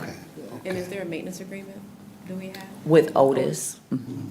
Yes. And I do remember Felicia Venable actually bringing that to our attention when she joined as well. It's been properly moved and supported. Is there any other discussion? Don't you do it. Board Secretary, please call for the vote. Sorry, listen, I have first graders this year, okay? Oh, Jesus. And I Love did not eat first dinner. Okay. Trustee Weardevall. Yes. Myself, yes. Trustee Joyce. Yes. Trustee Johnson. Yes. Trustee Holloway. Yes. Trustee Bland. Yes. Trustee Belk. Yes. Unanimous. Motion carried, thank you. Okay, Payne Landscaping, Report 6211. Yes, this is our landscaping company that's been doing an amazing job keeping our buildings curb appeal up. And as you heard one of our community stakeholders mention, even when we call them back out to do areas that really are not our property, they are still community oriented, and they come out and take care of what is necessary for our community as a whole, relative to properties that are adjacent to our facilities. The landscaping at Eisenhower, they did an amazing job peeling back the 10 acres there and putting in new shrubbery in the front, and we want to keep them on board for the next 3 years. So that is our recommendation to the Board of Education. And if I could say Bussy as well. They did an excellent job on Bussy's property. Great. They're doing an excellent job everywhere.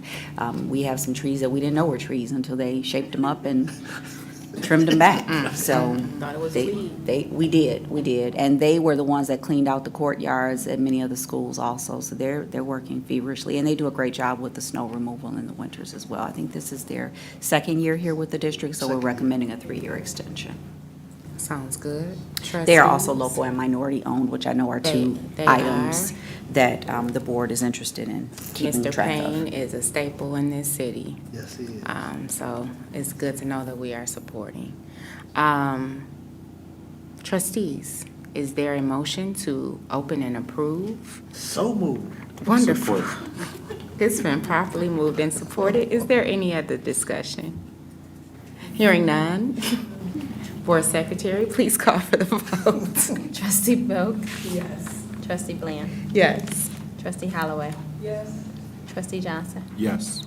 Trustee Joyce. Yes. Myself, yes. Trustee Weardevall. Yes. Unanimous. Motion carried. M&N Financial Report and Monthly Bill Disbursement. Everyone should have received those and been able to look through them. Does anyone have any pertinent questions this evening regarding M and N. Please know that Mr. Ingram, Dr. Green, and the rest of the staff is available via email, phone, and text. If there are any non-pertinent questions regarding M and N. Keep it to yourself. LMNOP. Hearing none, wonderful. Public participation. If you wish to address the board regarding a school-related issue that has not yet been resolved to school administration, please submit a comment card immediately. Comments are limited to 3 minutes per individual. As a matter of fairness, speakers with complaints against individuals are asked not to mention any persons by name. Complaints concerning employees pursuant to Board Policy 9130 should be brought to the attention of school principals or other administrators before coming to the Board of Education. Your cooperation is appreciated. Hearing none. For the good of the order, so I have one thing that I want to address. And we do not respond to public participation, but we are very aware of the news and the coverage that has taken place regarding our football situation. So let me just put 3 things out there. The first, the board was notified when it happened. As soon as I found out it happened, I placed individual calls to each board member explaining what happened, when it happened, how it happened, and what the involvement was from law enforcement. I kept the board abreast of the young man's status as far as whether or not he was in the hospital, whether or not he was okay, and let them know that Dr. Green and team, along with law enforcement, would be taking care of it. So we knew about this situation. We actually knew extensively. We had details. I spoke with Dr. Green, I spoke with James Jackson, I spoke with AD, and I spoke with the coach. So I just want the public to know that we do empathize with that mother. Situations that are involving law enforcement, we do not make it a habit to speak about them during a public meeting. But we are aware. We hold our football players to a high standard, and we're going to continue to, as you heard the AD say today. So I just wanted to make that known. And Dr. Green, if there was anything that you wanted to elaborate surrounding that situation. Absolutely. While we were aware that the situation occurred, we do not have specifics. As you mentioned, this is now under law enforcement. Therefore, we do not comment. We allow law enforcement to do their job. And if we intervene in any way, shape, or form, we can be charged with obstruction of justice. Therefore, we cannot comment on it. But to your point, we were made aware. We did not, nor do we have the fine details, because that is a law enforcement issue. The situation did not occur on our campus, and it did not occur during our school hours. So again, our children are always our children, regardless as to where they are. And once we have the findings from law enforcement, we then will be able to respond appropriately and issue discipline where discipline is warranted. Thank you for that. Does anyone else have anything for the good of the order? Are we planning to recycle these thick packets of paper? We do have a shredder, and we do have a recycling company that comes in. Does that We mean take it yes? downstairs. Yes, I can't guarantee that Ms. Foster's going to carry it downstairs tonight, but yes, we do have the ability to do that tomorrow. Yes, she just said tomorrow, yes. Anyone else? So we're kind of caught between a rock and a hard place with this, right? Because we were sending out everything electronically, but And then then trustees people wanted to asked reference for- it, so that's why we started printing them out. We can very well go back to electronic, we want them printed? No, I don't want it printed. Okay, so we just need consensus, because this is like 200 pages is. per trustee. I don't need it. I always bring my laptop, and as soon as I see this, I'm like, well, I guess I don't need my laptop, but. So, yeah, for the record, trustees, do you need the full document printed outside of just the agenda and the baseline of what the report is? Do you need the full, The supporting documentation added in here?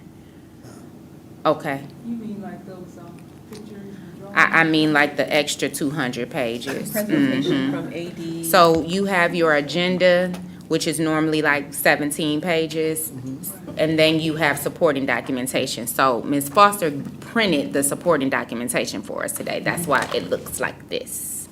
So I'm asking you all, because I need us to stand firm on this, do we want this printed out for us consistently? We can receive it electronically. Okay. Anyone else have anything? Are you okay with printing from home? Is that okay? I know, I've seen you do it, yes. So, okay. So to Trustee Johnson's point, we will not kill the tree next month. Okay. Thank you for that, Trustee Johnson. Trustees, anything else for the good of the order? These lovely photos of before and after, are we putting these out? What I've asked for a long time. It's going to be on our bond, the bond portion of our website. Okay, Yes. are we putting them on our social media at all? Yes. Okay, because I think, yeah, instead of. Tells the story. It does, it tells the story. And, the pictures, now they're gonna be shredded. We have the digital photos. Now they're gonna be shredded. We have the Okay. digital photos. It's too much. Get her some food, y'all. Okay. Trustees, anything else for the good of the order? Hearing none. Future meetings, Tuesday, September 26th, special meeting at 6 p.m., October 10th, regular meeting at 7, and Tuesday, October 24th, regular meeting at 6 p.m. The only thing that I did not mention, and I apologize for this, trustees, as far as our board hearings, our student board hearings, we had discussed getting our rotating calendar and fixating student hearings on a specific day of the week at the same time monthly. That is something that we'll be moving forward on. So please look to your email for that. Dr. Green and I are looking at the calendar. I know previously it was on Thursday. Was it the third Thursday? It was Tuesday and Thursday. Okay. Were the board Designated days, okay. So, we're looking to follow historical precedent and move forward that way. And Tuesday seems to be the best day for the majority of the trustees, so we're looking at the first or third Tuesday. Okay, thank you all so much. Closed session. Under Section 8A of the Open Meetings Act, the Board of Education is allowed to move to a closed session to discuss formal complaints or charges made against any employee if the staff member requests a closed session. Boards can go into closed session to consider the dismissal, suspension, or disciplining of a district employee or school board member if requested by the individual. Is there a motion to go into closed session? So moved. Support. It's been properly moved to go into closed session. We will go into closed session at, oh, I'm sorry, Lord. I'm sorry. Is there any Yes, discussion? today. Yes, today.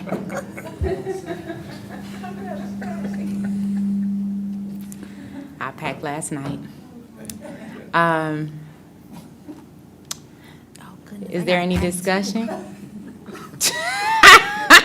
Listen, I listen to what the board wants.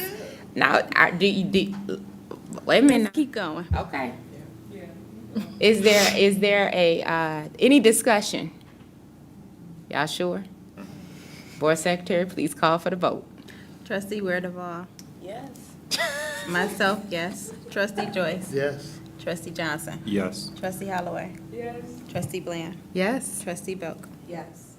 Unanimous. Motion carried. We will go into closed session at 10:25 p.m. 10:30. My God. Good night, everybody. Y'all can stay, but if you don't, good night. This is absolutely crazy. Good night. Hello. Nice to meet you, Mr. Corris. Thank you for joining. How are you? Pleasure meeting you. I'm Yvette. Nice to meet you.